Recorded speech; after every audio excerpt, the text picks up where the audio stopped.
எபிரேயர் 11ஆம் அதிகாரம் 31ஆம் வசனம்.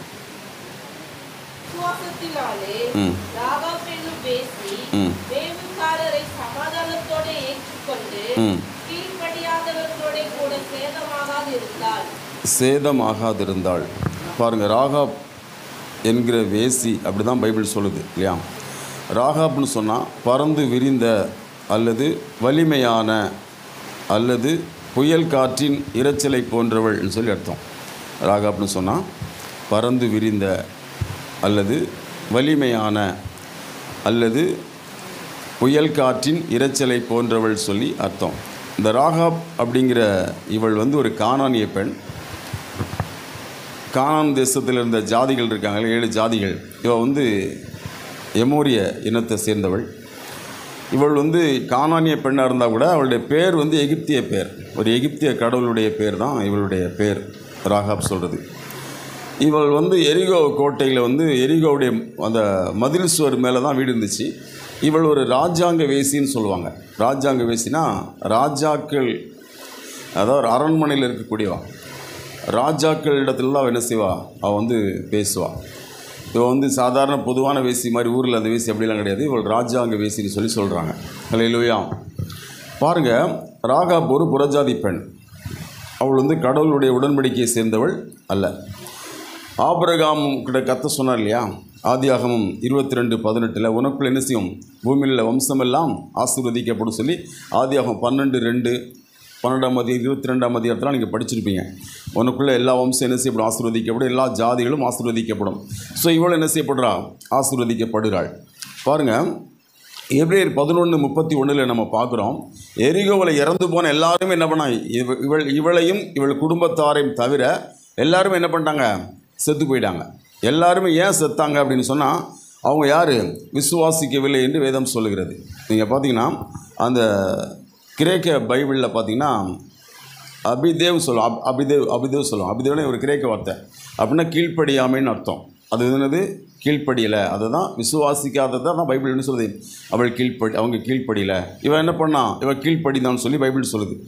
பாருங்கள், வாலிபர்கள் வந்து அவளோட வீட்டுக்குள்ளே போகும்போது அந்த நாட்களில் வந்து அவள் வேசியாக இருந்திருப்பான்னு என்னால் நம்ப முடியல. ஏன் அப்படின்னு சொன்னால், பாவத்தில் இருக்கிற ஒருத்தரால் விசுவாசமாக வாழ முடியாது. இல்லையா, நான் சொல்லுங்களுக்கு புரியுதா? பாவத்தில் ஒருத்தருக்கு வலுவான விசுவாசம் இருக்குதுன்னு சொன்னால் அவங்க என்ன எப்படி இருந்துக்கிட்டு வலுவான விசுவாசத்தில் இருக்கவே முடியாது. பாவத்தில் வாழ்ந்துக்கிட்டு அவங்களால என்ன செய்ய முடியாது, ஒரு வலுவான விசுவாசத்தில் வாழவே முடியாது. அல்லேலூயா. செத்த விசுவாசத்தில் இருக்கவங்க தான் என்ன செய்வாங்க, பாவத்தில் வாழ்வாங்க. ஆனால் இவகிட்ட இருந்து என்ன விசுவாசம், ஒரு வலிமையான விசுவாசம். பாருங்கள், பைபிள் அழகாக சொல்லுது, இவள் வேவுகாரரை சமாதானத்தோடு ஏற்றுக்கொண்டு அப்புறம் கீழ்ப்படியாதவர்களோடு சேதமாகாதிருந்தாள் சொல்லி வாசிக்கிறோம். அல்லேலூயா. பைபிள் வந்து எபிரேயர் 11:32 சொல்லுது. பாருங்கள், இன்னும் நாம் என்ன சொல்லுவோம், இன்னும் என்ன சொல்லுவேன், கிதியோன், பாராக், சிம்சோன், எப்தா, தாவீது, சாமுவேல் மற்றும் தீர்க்கதரிசிகளை பற்றி சொல்ல எனக்கு நேரம் போதாது அப்படி சொல்லி நாங்கள் வாசிக்கிறோம். கிதியோனை பற்றி நமக்கு தெரியும். அவன் விசுவாச வீரன் தான். ஆனால் அவனுடைய என்ன பிரச்சனை இருந்துச்சு, தோலில் மழை பெஞ்சது, பனி பெய்யணும், சுற்றி பெய்யக்கூடாது, அப்படி தானே? அப்புறம் சுற்றி பெய்யணும், தோலில் பெய்யக்கூடாது, தோலில் மட்டும்தான் பெய்யணும், சுற்றி பெய்யக்கூடாது. தோல் நனைஞ்சிருக்கான்னு புரிஞ்சுலாம் பார்த்தோம், அப்படி தானே? இந்த மாதிரிலாம் பலவீனம் இருந்துச்சு. யார்கிட்ட, சிம்சோன்கிட்ட. பாராக்கை பற்றி பாருங்கள். பாராக்கு வந்து என்ன செஞ்சான், கானானியர் மேலே ஒரு பெரிய வெற்றியை கொண்டு வந்தால் கூட அவளை நடத்துனது யார், ஒரு பெண் தேவோரா தான் என்ன செய்கிறா, நடத்துகிறா. சிம்சோனை பற்றி பாருங்கள். சிம்சோன் வந்து ஒரு பயங்கரமான ஒரு வீரன். ஆனால் அவன் திறமைக்கு தக்கதாக அவன் வாழலை. அவன் என்ன பண்ணிட்டான், பேசிக்கிட்டு போயிட்டு அவன்கிட்ட பலவீனம் இருந்துச்சு. எப்தா பாருங்கள், அம்மோனியர்களை தோற்கடிக்கிறதுக்கு அவன் போகிறான். ஒரு பெரிய வெற்றி அடைஞ்சால் கூட ஒரு பைத்தியகாரத்தனமான ஒரு பொருத்தனை பண்ணி மாட்டிக்கிட்டான், அப்படி தானே? தாவீது பாருங்கள், ஒரு பெரிய ராஜா, ஆனாலும் செயல்படத்தில் பாவம் செஞ்சு அவன் கொஞ்சம் பலவீனத்தை வெளிப்படுத்தினான், உரியாவை கொலை பண்ணான். ஆனால் பைபிள் பாருங்கள், இப்படி இவங்கெல்லாம் இந்த மாதிரி பிரச்சனை உள்ளவங்க, பலவீனம் உள்ளவங்க, தப்பு பண்ணுவாங்கன்றலாம் சொல்லவே இல்லை.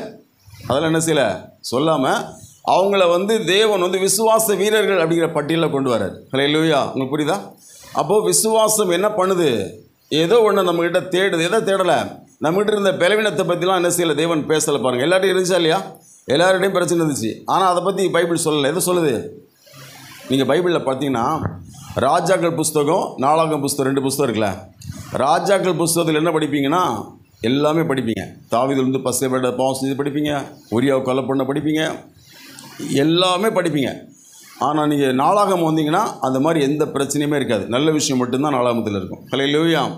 ஏன் அப்படி சொல்லுங்கள்? அவங்களுடைய ஆவிக்குரிய காரியங்களுக்காக அப்படி பின்னாட்கள் பிள்ளைகளுக்காக அப்படி எழுதப்பட்டுச்சுன்னு சொல்கிறாங்க. சிறையிலிருந்து வந்த போகிறது தான் நாளாகம் எழுதுகிறாங்க.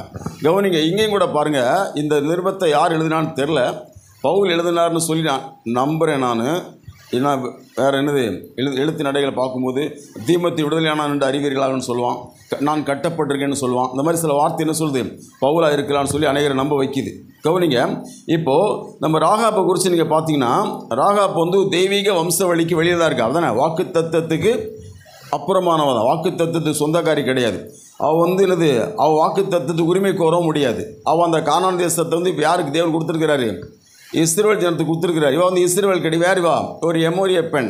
இவன் என்ன செய்ய முடியாது, அதை உரிமை கொண்டாட முடியாது. இப்போ பாருங்கள், இப்போ வந்து தேவன் வந்து யார்? இஸ்ரவேலின் தேவன், அப்படி தானே? யாருக்கு கொடுக்குறாரு ஆசீர்வாதங்களை? இஸ்ரவேலுக்கு கொடுக்குறாரு. ஆனால் இந்த பெண் ஒரு புறஜாதி பெண், அழிவுக்கு நேரான ஒரு தேசத்தில் இருக்கிறான். இன்னும் சொல்லப்போனால் இவங்க அந்த அங்கே என்ன பண்ணாங்க, கானானியர்கள் குழந்தை பலி செலுத்தினாங்க, விக்கிரக ஆராதனை பண்ணாங்க, கொடூரமான வன்முறை செஞ்சாங்க. அவங்க வந்து புற மதத்தில் உள்ளவங்க, மிருகத்தனமானவங்க. அவங்க என்னது, இந்த மாதிரி ஒரு சிச்சுவேஷன் வந்து யார் வளர்றா, யார் வாழ்கிறா? இந்த பெண் வளர்றா. ஹல்லேலூயா. பைபிளில் பார்த்தீங்கன்னா நீங்கள் மத்தேயு சுவிசேஷத்தில் 5 பெண்களை படிப்பீங்க. எத்தனை பெண்களை? இயேசு கிறிஸ்து வம்ச அட்டவணையில் 5 பெண்களை படிப்பீங்க. யாரெல்லாம் படிப்பீங்க? இயேசுடைய தாய்கள், இவங்கெல்லாம் தாய்மார்கள், இயேசுவை பெற்றவர்கள். யாரெல்லாம்? யார்? ஏங்க, ஏசப்பா வம்சவட்டில் யாரெல்லாம் படிப்பீங்க? ராகாப்பை படிப்பீங்க, அப்புறம் தாமாரை படிப்பீங்க, அப்புறம் ரூத்தை படிப்பீங்க, பத்சேபாள் படிப்பீங்க, மரியாள் படிப்பீங்களாம். இயேசுடைய சந்தையில் வருவாங்க. அதில் மரியாள் மட்டும்தான் தூய்மையானவள். அவள் வந்து பைபிள் சொல்லுது, அவள் ஒரு கன்னி, அவள் வந்து பாக்கியவதி, அவள் மட்டும்தான் பரிசுத்தம் பைபிள்லே. அதாவது பெண்களில் ஸ்திரீகளுக்குள் ஆசீர்வதிக்கப்பட்டவள். ஆனால் மற்ற இந்த 4 பெண்களுமே ஏதோ ஒரு விதத்தில் பாலியல் துன்புறுத்தலுக்கு ஆளானவங்க தான், அப்படி தானே? இப்போ இந்த ராகாப் என்ன போட்டுருக்கு பேர்லே? பேசி. பத்சேபாள் தாவீது வலுக்கட்டாமல் என்ன பண்ணிட்டாவள, அவளை வந்து என்ன பண்ணான், மணி வைக்க வேண்டாம். அப்புறம் வந்து தாமார் எடுத்துங்க, அவள் இடத்துல யார் வேசித்தனம் பண்ணான்? யூதா வேசித்தனம் பண்ணிட்டான் தாமார்கிட்ட. அப்புறம் என்னது, ரூத் கூட என்னென்னா அவள் வந்து இந்த கேட்டகரியில் சேர்க்க முடியலனா கூட அவள் என்ன பண்ணான், உமது அடியாள் மேல் போர்வை விரின்னு சொல்ல வேண்டிய நிலைமைக்குள்ளே அவள் இருந்தாள். ஏன் சொல்லுங்க, புருஷன் இறந்துட்டான். அப்போ எப்படி இருக்குது நிலைமை? இப்போது அது உங்கள் கலாச்சாரமாக இருந்தால் கூட ஏதோ விதத்தில் என்னது, இவங்கெல்லாம் இந்த மாதிரி ஒரு துன்புறுத்தலுக்கு ஆளானவங்க தான். ஆனால் இப்படிப்பட்டவங்க இடத்துல இயேசு பிறந்தார். ஹல்லேலூயா. நான் சொல்லுறது புரியுதா?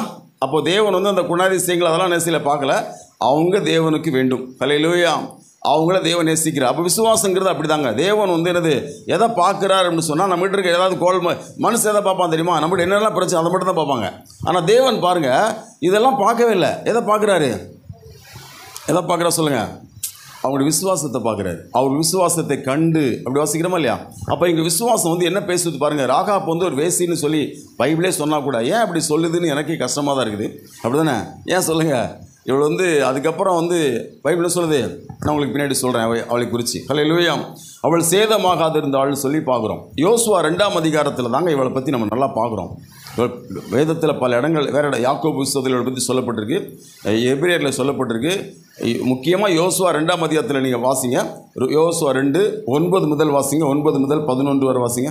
கர்த்தர் உங்களுக்கு தேசத்தை ஒப்புக்கொடுத்தார். கவனிங்க, இப்போ வந்து கானான் தேசத்துக்குள்ளே யார் போயிருக்கா? 2 வேவுக்காரங்க போயிருக்காங்க தானே?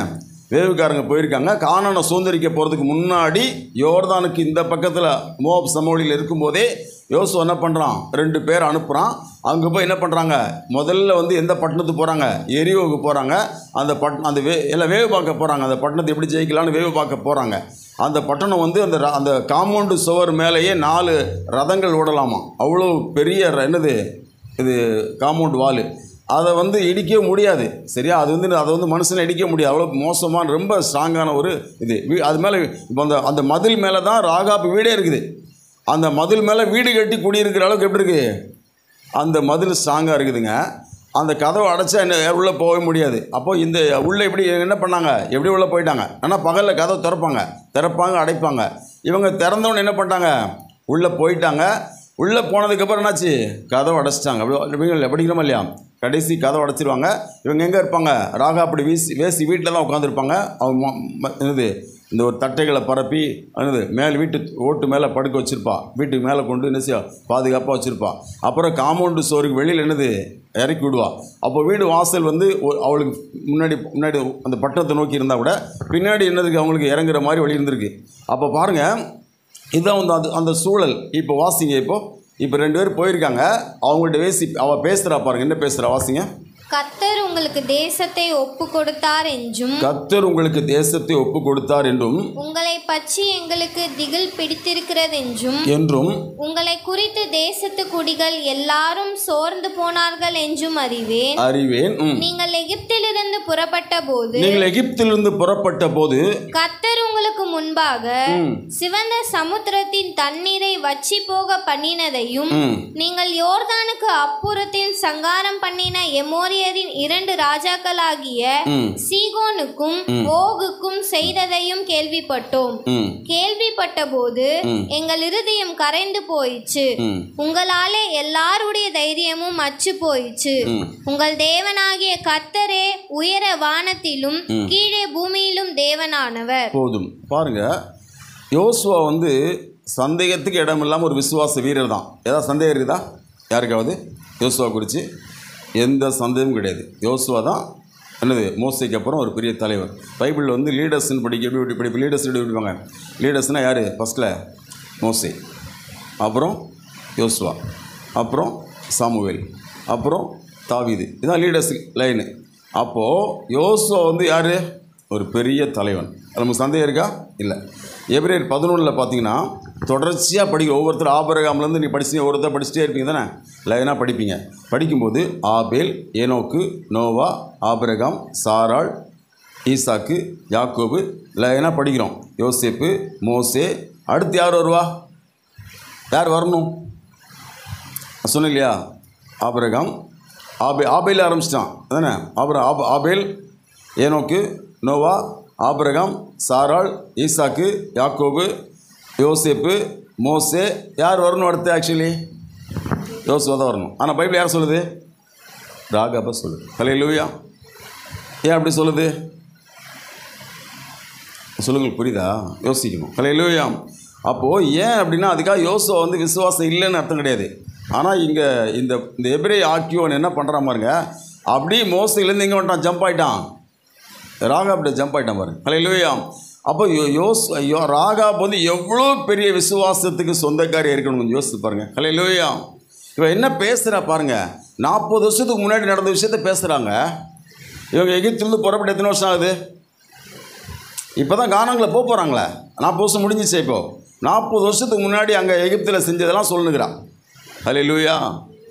யோசுவாவும் காலேப்பும் வந்து என்ன சொல்லுவாங்க? கர்த்தர் நமக்கு பிரியமாக இருந்தால் தேசத்தை தருவார்னு சொல்லுவாங்க. அது நமக்கு தெரியும். அப்போ யோசுவா வந்து பயங்கர விசுவாச வீரர் தான். ஆனால் இங்கே யோசுவாவை விட்டுட்டு இவர் யாரை பேசுகிறாரு? அந்த எபிரேய ஆக்கியோன் ராகா பேசுகிறார். ஹல்லேலூயா. அப்போ அதில் ஏதோ விசேஷம் இருக்குன்னு தான் அர்த்தம். அதுதானே யோசிக்கணும். சொல்லுங்க, புரியுதா? ஹல்லேலூயா. பாருங்கள் பிரியமானவர்களே, எபிரேயர் 11 சொல்லப்பட்ட எல்லா விசுவாச வீரர்கள்லேயே ராகாப் வந்து ரொம்ப விசேஷமானவள். ஹல்லேலூயா. நீங்கள் அதை நல்லா படிச்சிங்கன்னா உங்களுக்கு தெரியும். இப்போ பாருங்களேன், வந்து எல்லாருக்கும் என்ன தெரியும்? ஆபேலுக்கு தேவனை பற்றி தெரியும். அப்போ தானே ஏனோக்கு தேவனோட நடந்தான். ஆபிரகாமுக்கு வாக்குத்தத்தம் கொடுக்கப்பட்டுச்சு. ஈசாக்கோடு கர்த்தர் பேசினார், யாக்கோபோடு கர்த்தர் பேசினார். அப்படி பின்னாடி வரவங்களுக்கு சாமுவேலா இருக்கட்டும், தாவீதா இருக்கட்டும், அவங்களுக்குலாம் வாக்குத்தத்தம் தெரியும். எல்லாமே என்னது? பிள்ளைகள் தான். ராகாப்புக்கு என்ன தெரியும் தேவனை பற்றி? ஹல்லேலூயா. யார் சொல்லி கொடுத்துருக்கணும்? புரியுதா நான் சொல்கிறது? ஏதாவது தெரியும்? தீர்க்கதரிசிகள் இவர்கிட்ட பைபிள் இருந்துச்சா? இல்லை. ஏதாவது போதர்கள் இருந்தாங்களா அவங்ககிட்ட? இல்லை. அவங்க யாராவது அவங்ககிட்ட பேசும்படி இருந்தாங்க. அவள் வந்து எங்கே இருக்கா? கானானில் இருக்கிறா. அவள் வந்து எகிப்தில் இருந்தாங்க இஸ்ரவேல் ஜனங்கள். அப்புறம் வனாந்தரத்தில் இருந்தாங்க. இன்னும் கானானுக்குள்ளே யாருமே போகலை. அப்போ இவன் எப்படி வந்து இவ்வளோ தைரியம், இவ்வளோ தூரத்துக்கு இவ்வளோ கதையை பேசுகிறான்? ஹல்லேலூயா. சொல்ல புரியுதா உங்களுக்கு? அப்போ உண்மையான விசுவாசத்தை நீங்கள் பார்க்க ஆசைப்பட்டீங்கன்னா பைபிளில் நீங்கள் எங்கே வரலாம்? ராகாப்பிட்ட கொஞ்சம் வரலாம். ராகாப்பை பற்றி எங்கெல்லாம் பைபிளில் சொல்லியிருக்கோ அங்கெல்லாம் நீங்கள் பார்த்தீங்கன்னா ஆச்சரியப்படுவீங்க. ஹல்லேலூயா. பொதுவாக அந்த வேவுகாரங்க வந்து தோற்று போயிட்டாங்க, அப்படி தானே? தங்களுடைய என்னது அதாவது தங்க வந்திருக்கிறது யாருக்குமே தெரியாமல் வர்றது பேர் தான் வேவுகாரங்க, அப்படி தானே? உழவு, அப்படி தானே? ஆனால் இப்போ ஊருக்கே தெரிஞ்சிச்சு, அப்படி தானே? என்ன தெரிஞ்சிச்சு? ராஜாவுக்கே தெரிஞ்சிச்சு. 2 பேர் ஆள் அனுப்பி இங்கே வந்து 2 பேர் வந்திருக்காங்கல்ல, ஒளி அனுப்புன்னு சொல்லி சொல்கிற அளவுக்கு ஊருக்கே தெரிகிற அளவுக்கு அவங்க பைத்தியக்காரன் வந்திருக்காங்க. ஹல்லேலூயா. இப்போது இவங்க வந்து சொன்னதுனால தான் அவளுக்கு விசுவாசம் வந்துச்சின்னு பைபிள் சொல்ல. ஹல்லேலூயா. அவள் அதுக்கு முன்னாடியே விசுவாசி தான். கவனிக்கணும் நீங்கள். இப்போ வந்து எப்படி தெரியுமா,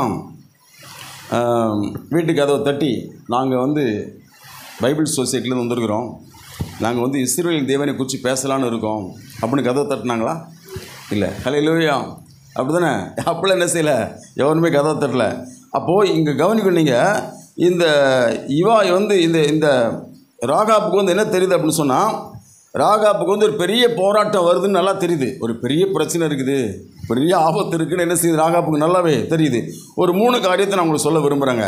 இவளுடைய விசுவாசம் எப்படிப்பட்டதுன்னு சொல்லி ஒரு 3 காரியம் சொல்ல விரும்புகிறேன். Super message. காலையில் 3 மணிக்கு மேலே தான் நான் படுத்தேன். காலையிலேயே ரொம்ப சூப்பராக இருந்துச்சு எனக்கு இந்த மெசேஜ்.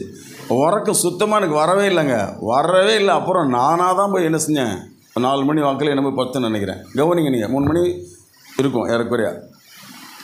இப்போ கவனிங்க, முதலாவது இவளுடைய விசுவாசம் வந்து தேவனுடைய வார்த்தையோடு இவளை இணைக்குது. என்ன இணைக்குது? விசுவாசம் எப்போவுமே நம்மளை வசனத்துக்கு பக்கத்தில் வைக்கும். ஏன்னா வசனத்தில் தான் என்ன நமக்கு வருது, விசுவாசம் வருது. தேவனை பற்றிய அறிவு தான் என்னது, வசனம். இப்போது எபிரேயர் 11:31 சொல்லுது, விசுவாசத்தினாலே ராகாப் வேவுகாரர்களை என்ன செஞ்சா, சிநேகபூர்வமாக வரவேற்று என்ன செய்கிறான், கீழ்ப்படியாதனோட சேதமாகாது இருந்தால் வாசிக்கிறோம், அப்படி தானே? அப்போது ராகாப்புடைய விசுவாசத்தை நம்ம முதல்ல கற்றுக்கொள்வதற்கு என்ன அப்படின்னா, தேவனை பற்றி நம்புவதற்கு நமக்கு நிறைய வேத அறிவு இருக்கணும்னு அவசியம் இல்லை, அப்படி தானே? இவளுக்கு எதாவது வேத அறிவு இருந்துச்சா? ராகாப் வந்து என்னது, சத்தியத்தை பற்றி குறைந்த அறிவுள்ளவள். சொல்லப்போனால் அவளுக்கு இஸ்ரவேல் பெண் அல்ல. எந்த தீர்க்கதரிசியும் அவகிட்ட கடவுளை பற்றி பேசலை. ஆபிரகாம், ஈசாக்கு, யாக்கோபு கதை அவளுக்கு தெரியவே தெரியாது. எந்த வெளிப்பாடும் அவள் பெறல. அவள் ராகாப் வந்து கர்த்தரை பற்றி ஓரளவு அறிந்திருந்தாள். அவள் சொல்கிற வசனம் 9, கர்த்தர் உங்களுக்கு தேசத்தை கொடுத்தார் என்று எனக்கு தெரியும். ஹல்லேலூயா. ஹலோ, என்ன சொல்கிறா பாருங்க, கர்த்தர் உங்களுக்கு தேசத்தை கொடுத்தாருன்னு தெரியுன்றா. ஹல்லேலூயா. பைபிளில் யெகோவா, அதாவது யாவே அப்படிங்கிற பேர் வந்து மோசேக்கு தான் தேவன் சொன்னார். யாவே அல்லது யெகோவா அப்படிங்கிற பேரை வந்து மோசேக்கு தான் கர்த்தர் சொன்னார். ஆனால் அந்த பேரை 4 முறை சொல்கிறாங்க பைபிளில். ஹல்லேலூயா. எப்படி சொன்னாவா? ஏன்னா அப்படி தான் அங்கே பதிவு பண்ணியிருக்கு பைபிளில். வசனம் 9, 10, 11, 12 இந்த 4 வசனத்தில் அவருடைய வார்த்தை வந்து யாவேன்னு தான் வருது, யெகோவான்னு தான் வருது. அப்போ யெகோவானா இருக்கிறவர்னு அர்த்தம். அப்போ இந்த பேரை இவளுக்கு யார் சொன்னா? கொஞ்சம் யோசிக்க வேண்டிய விஷயம் இதெல்லாம். ஹல்லேலூயா. இப்போ பாருங்கள், கடவுள் வந்து இந்த தேசத்தை வந்து யூதர்களுக்கு கொடுக்க போகிறார் அப்படிங்கிறத அவள் ஒப்புக்கொள்கிறா, அப்படி தானே? என்ன சொல்கிறா? அவள் சொல்கிறா பாருங்கள், உங்களை பற்றி எனக்கு 9 வசனம் வாசிங்க. யோசுவா 2:9. கர்த்தர் உங்களுக்கு தேசத்தை ஒப்பு கொடுத்தார் என்றும் உங்களை பற்றி எங்களுக்கு திகில் பிடித்திருக்கிறது என்றும் உங்களை குறித்து தேசத்து குடிகள் எல்லாரும் சோர்ந்து போனார்கள் என்றும் அறிவேன். நீங்கள் பாருங்க, அவ என்ன சொல்றா? அப்போ வந்து உங்களுக்கு கர்த்தர் வந்து தேசத்தை கொடுத்தார் என்று அறிவேன்றா. ஹல்லேலூயா. இவளுக்கு விசுவாசம் இருந்துச்சா இல்லையா? நான் சொல்றது புரியுதா இல்லையா? இப்போது கர்த்தர் தேசத்தை கொடுக்க போகிறான்னு இவளுக்கு நல்லாவே தெரியுதுங்க. அவள் சொல்கிற பாருங்க, தொடர்ந்து வாசிங்க, அடுத்த வசனம் வாசிங்க. நீங்கள் எகிப்திலிருந்து புறப்பட்ட போது கர்த்தர் உங்களுக்கு முன்பாக சிவந்த சமுத்திரத்தின் தண்ணீரை வற்றி போக பண்ணினதையும், அது நடந்து 40 வருஷம் ஆகுது, அப்படிதானே அவ சொல்றா. அப்புறம் நீங்கள் யோர்தானுக்கு அப்புறத்தில் சங்காரம் பண்ணின எமோரியரின் 2 ராஜாக்கள் ஆகிய சீகோனுக்கும் ஓகுக்கும் செய்ததையும் கேள்விப்பட்டோம். கேள்விப்பட்ட போது எங்கள் இருதயம் கரைந்து போயிற்று, உங்களாலே எல்லாருடைய தைரியமும் அச்சு போயிற்று. உங்கள் தேவனாகிய கர்த்தரே உயர வானத்திலும் கீழே பூமியிலும் தேவனானவர். இப்போதும் நான் அப்போ போதும் பாருங்க. அப்போ இவ என்ன சொல்றா? இவங்க வந்து இவங்கிட்ட பேசும்போது இவங்க என்ன சொல்றாங்க? இவங்க வந்து எதுவுமே சொல்லங்க, நாங்கள் வந்து வானத்தின் பூமி படைச்ச கடவுளுடைய பிள்ளைகள் அவங்க சொல்ல, அப்படிதான் சொன்னாங்களா? சொல்ல. எங்களுக்கு தேவன் வந்து வாக்குத்தத்தம் பண்ணியிருக்கிறார் இவங்க சொல்ல. நாங்கள் இந்த தேசத்தை சுதந்திரிக்க போகிறோம்னு சொல்லி இவங்க சொல்லலை. நல்லா படித்து பாருங்கள். இவங்க எதுவுமே சொல்லி இவங்க வந்து வேவு பார்க்க தான் போனாங்க ஒழிய எங்கே போய் பதுங்கலாம் அங்கே பதுங்குறாங்க, அவ்வளோதான். மற்றபடி இவங்க எதுவுமே அவங்ககிட்ட சொல்லலை. நாங்கள் வந்து தேவனை பற்றி அறிவிக்க வந்தோம்னு சொன்னாங்களா? சொல்ல. நீ அவரை நம்பு, உன்னை காப்பாற்றிடுவோன்னு சொன்னாங்களா? சொல்லலைங்க, எதுவுமே சொல்ல. இவ தான் என்ன பண்ணுறா? இவ தான் சொல்கிறா, நாங்கள் கேள்விப்பட்டிருக்கிறோம் தேவன் யார். பொதுவாக புறஜாதி மக்கள் வந்து என்ன பண்ணுவாங்கன்னா மற்ற தெய்வத்தை ஏற்றுக்கொள்வாங்க, இந்த தெய்வத்தோடு அதே என்ன செய்வாங்க, சேர்த்து வச்சுப்பாங்க. ஆனால் இவன் என்ன செய்யலை, அந்த மாதிரி சொல்ல. இந்த தேவன் தான், கர்த்தர் தான், உயரே வானத்திலும் கீழே பூமியிலும் தேவனானவர்னு அறிக்கை பண்ணுறா பாருங்க. ஹல்லேலூயா. அப்போ தேவனை பற்றி இவன் என்ன செஞ்சிருக்கா, அறிந்திருக்கிற ஒரு ரட்சிப்பின் வாழ்வு இவளுக்கு இருக்குது பாருங்க. ஹல்லேலூயா. அப்போ நீங்கள் கவனிங்க. அப்போ ஏன் வந்து இவள் வந்து தேவன் ஆசீர்வதிச்சார் அப்படின்னு சொன்னால், நீங்கள் பைபிளில் ஏற்கனவே வந்து பார்வோனை குறித்து படிச்சிருப்பீங்க. யாத்திராகமத்தில் ஒரு வசனம் வாசிங்க. யாத்திராகமத்தில் பார்வோனுக்கு வந்து கர்த்தர் என்ன சொல்வார்? என் நாமம் பிரஸ்தாவமாகும்படி உன்னை நான் என்ன பண்ணேன், நிலை நிறுத்தினேன்னு சொல்வார். அப்படி தானே? அப்போது பார்வோனை தேவன் நிலை நிறுத்தினது எங்கே வரைக்கும் பிரசித்தமாயிருக்கு? கானான் தேசம் வரைக்கும் பிரசித்தமாயிருக்கு. நான் சொல்ல புரியுதா? எகிப்திலிருந்து தேவன் அவளை எங்கே கொண்டு போகிறாங்க? கானான் தேசத்துக்கு கொண்டு போகிறாரு. அப்போது அதுக்கு முன்னாடி எகிப்தில் செஞ்சதை என்ன செய்கிறா? இவள் கேள்விப்படுறா. என்ன பண்ணுறா? கேள்விப்படுறா. இங்கே பாருங்கள், அவள் சொல்கிறா, தேசத்தின் குடிகள் கரைந்து விட்டார்கள், கர்த்தர் தண்ணீரை வற்ற செய்தார், நீங்கள் 2 எம்மோரி ராஜாக்களுக்கு செஞ்சு நாங்கள் கேள்விப்பட்டோம், நாங்கள் அதை கேள்விப்பட்ட போது எங்கள் இருதயங்கள் உரி கரைஞ்சி போச்சு, உங்களுக்கு முன்னாடி நிற்க எங்களுக்கு யாருக்கும் என்ன கிடையாது, தைரியம் கிடையாது, தேசத்தின் எல்லா மக்களும் என்னது பயந்து நடுங்குறாங்கன்னு சொல்லி அவள் பேசுகிறா. ஹல்லேலூயா. அப்போ யாத்திராவும் 9:16 வாசிங்க. யாத்திரா 9:16 வாசிங்க.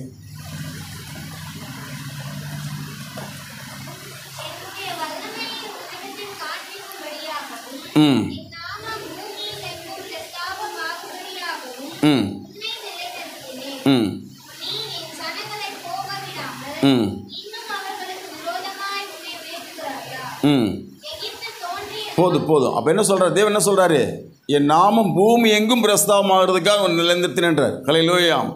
அப்போ பார்வோனை தேவன் ஏன் வந்து நிலைநிறுத்தியிருந்தார் அப்படின்னு சொன்னால், அவனை ஒரு பெரிய ஆளாக ஆக்கி வச்சு அவங்ககிட்ட இருந்து ஒரு அடிமைகளை எப்படி அவங்களால அடிமைகளால் வெளியே வர முடியாட்டி கூட தேவன் என்ன பண்ணார்? அந்த அடிமைகளை அவர் கொண்டு வரார். ஹல்லேலூயா. எப்படி கொண்டு வராரு? 10 வாதைகளை அனுப்பி கொண்டு வராரு. நீங்கள் நல்லா கவனிக்கணும். இஸ்ரவேல் ஜனங்கள் வந்து தேவனை விசுவாசித்ததுக்கும் இவள் விசுவாசித்ததுக்கும் நிறைய வித்தியாசம் இருக்குது. நல்லா புரிஞ்சுக்கிட்டீங்க. அவங்க எதை பார்த்தாங்க? இஸ்ரவேல் ஜனங்கள் செங்கடல் 2ஆக பிரிஞ்சதை பார்த்தாங்க. அப்படி தானே? பார்த்தாங்களா? பார்க்கலையா? பார்த்தாங்க.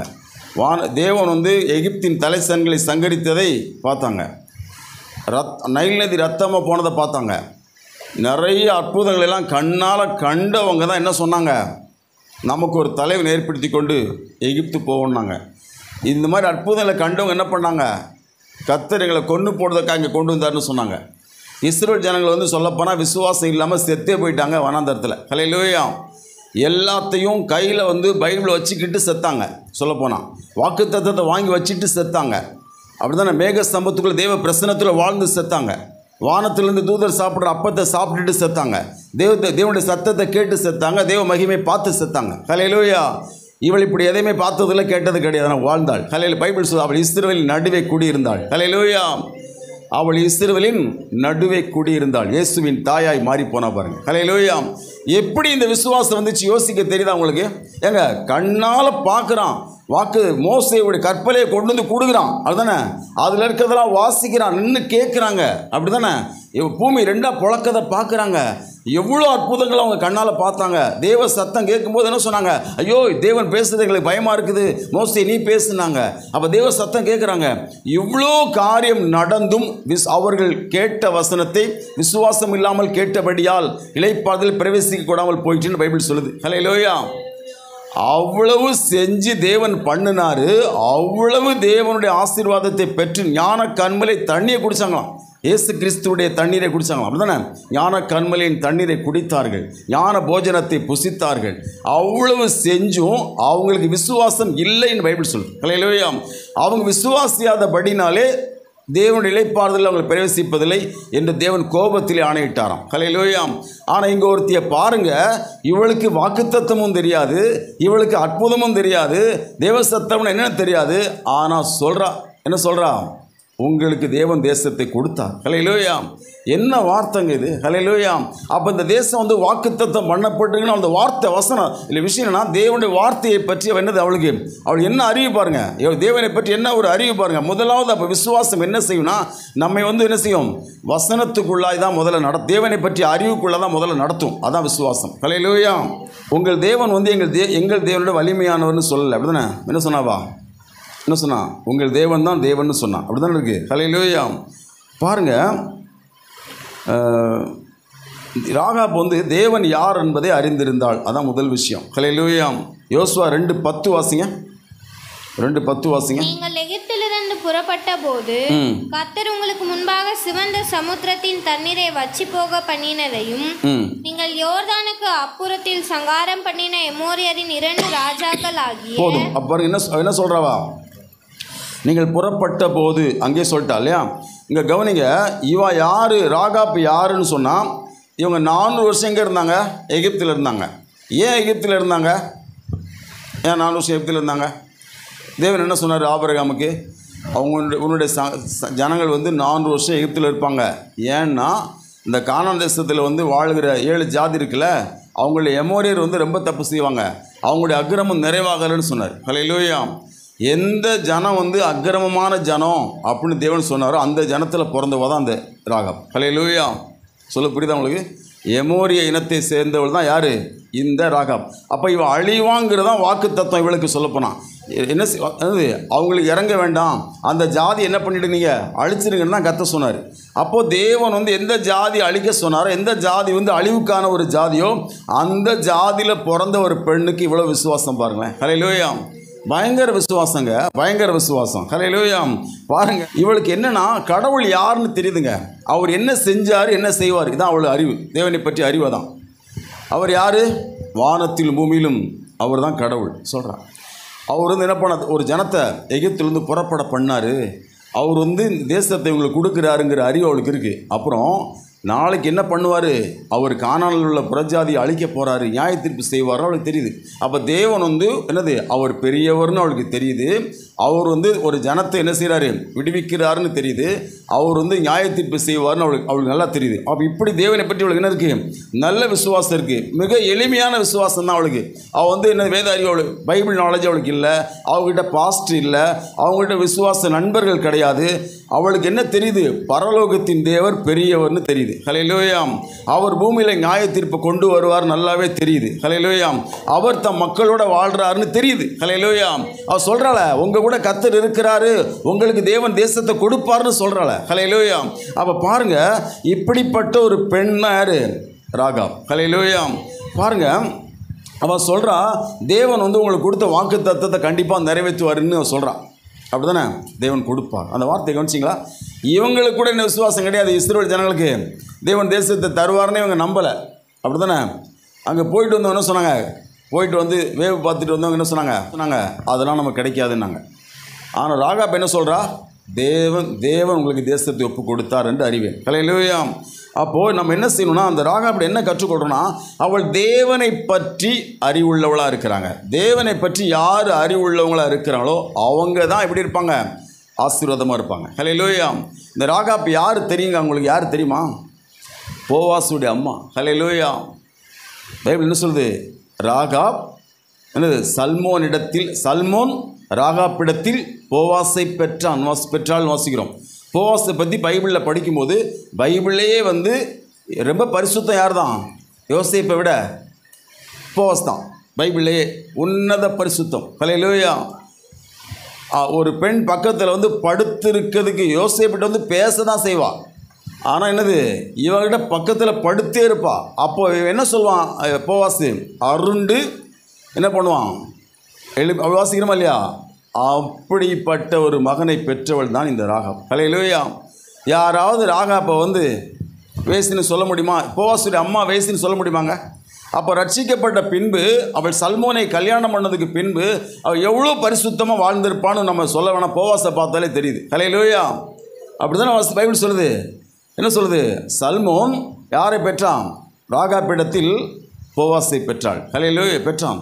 அப்போ நம்ம என்ன செய்யணும்? அப்போ இந்த விசுவாசத்தில் இந்த பெண் வந்து சாதாரணமான பெண் கிடையாதுங்க. ரூத்துக்கு வந்து 2 மாமியார். ரூத்துக்கு அப்படிதானே? யார் முதல் மாமியார்? நகோமி. ஆனால் இப்போ யார் முதல் மாமியார்? அது இப்போ 2வது ஆயிடுச்சு சொல்லப்போனால். அது வந்து ஓல்டு ஆயிடுச்சு. இப்போ உண்மையிலே ரூத்துக்கு யார் தான் மாமியார்? ராகாப்பு தாங்க மாமியார். ரூத்துடைய மாமியார் யார்? ராகாப்பு. ஹல்லேலூயா. ரூத்து விசுவாசத்தில் எவ்வளோ குறைஞ்சாலும் கூடினாளா? பயங்கர விசுவாசம். ஹல்லேலூயா. அப்போது இந்த ராகாப்புக்கு ஒரு மருமகளை கர்த்தர் கொடுக்குறார் பாருங்க. அந்த மாதிரி பெண்ணு உலகத்தில் கண்டே பிடிக்க முடியாது. ஹல்லேலூயா. அவ்வளோ ஒரு சூப்பர் மருமகளை யாருக்கு தேவன் கொடுக்குறாரு? ராகாப்புக்கு தான் கொடுக்குறாரு. ஹல்லேலூயா. என்னைக்காவது வந்து ரூத்து வந்து போவாசை பார்த்ததுக்கப்புறம் ரூத்து ராகாப்பை பற்றி என்ன நினச்சிருப்பா? சொல்லுங்கள் பார்க்கலாம். இப்படி ஒருத்தனை பெற்றிருக்கிறாள. ஹல்லேலூயா. எவ்வளோ பெரிய பாக்கியவதின்னு நினச்சி ஆச்சரியப்பட்டிருப்பா பாருங்க. அப்படி தாங்க போவாசை வளர்த்துருக்கிறார் ராகாப்பு. ஹல்லேலூயா. அப்போ பாருங்கள், தேவன் வந்து இந்த ராகாப்பை வந்து எவ்வளோ ஆஸ்தி. அப்போ இன்னும் சொல்லப்போனால் இவங்க 2 பேருமே எங்கே வந்துட்டாங்க? மாமியார் மருமகளும் இயேசு கிறிஸ்துடைய வம்சத்தில் வர்ற அளவுக்கு அவங்க என்ன ஆயிட்டாங்க?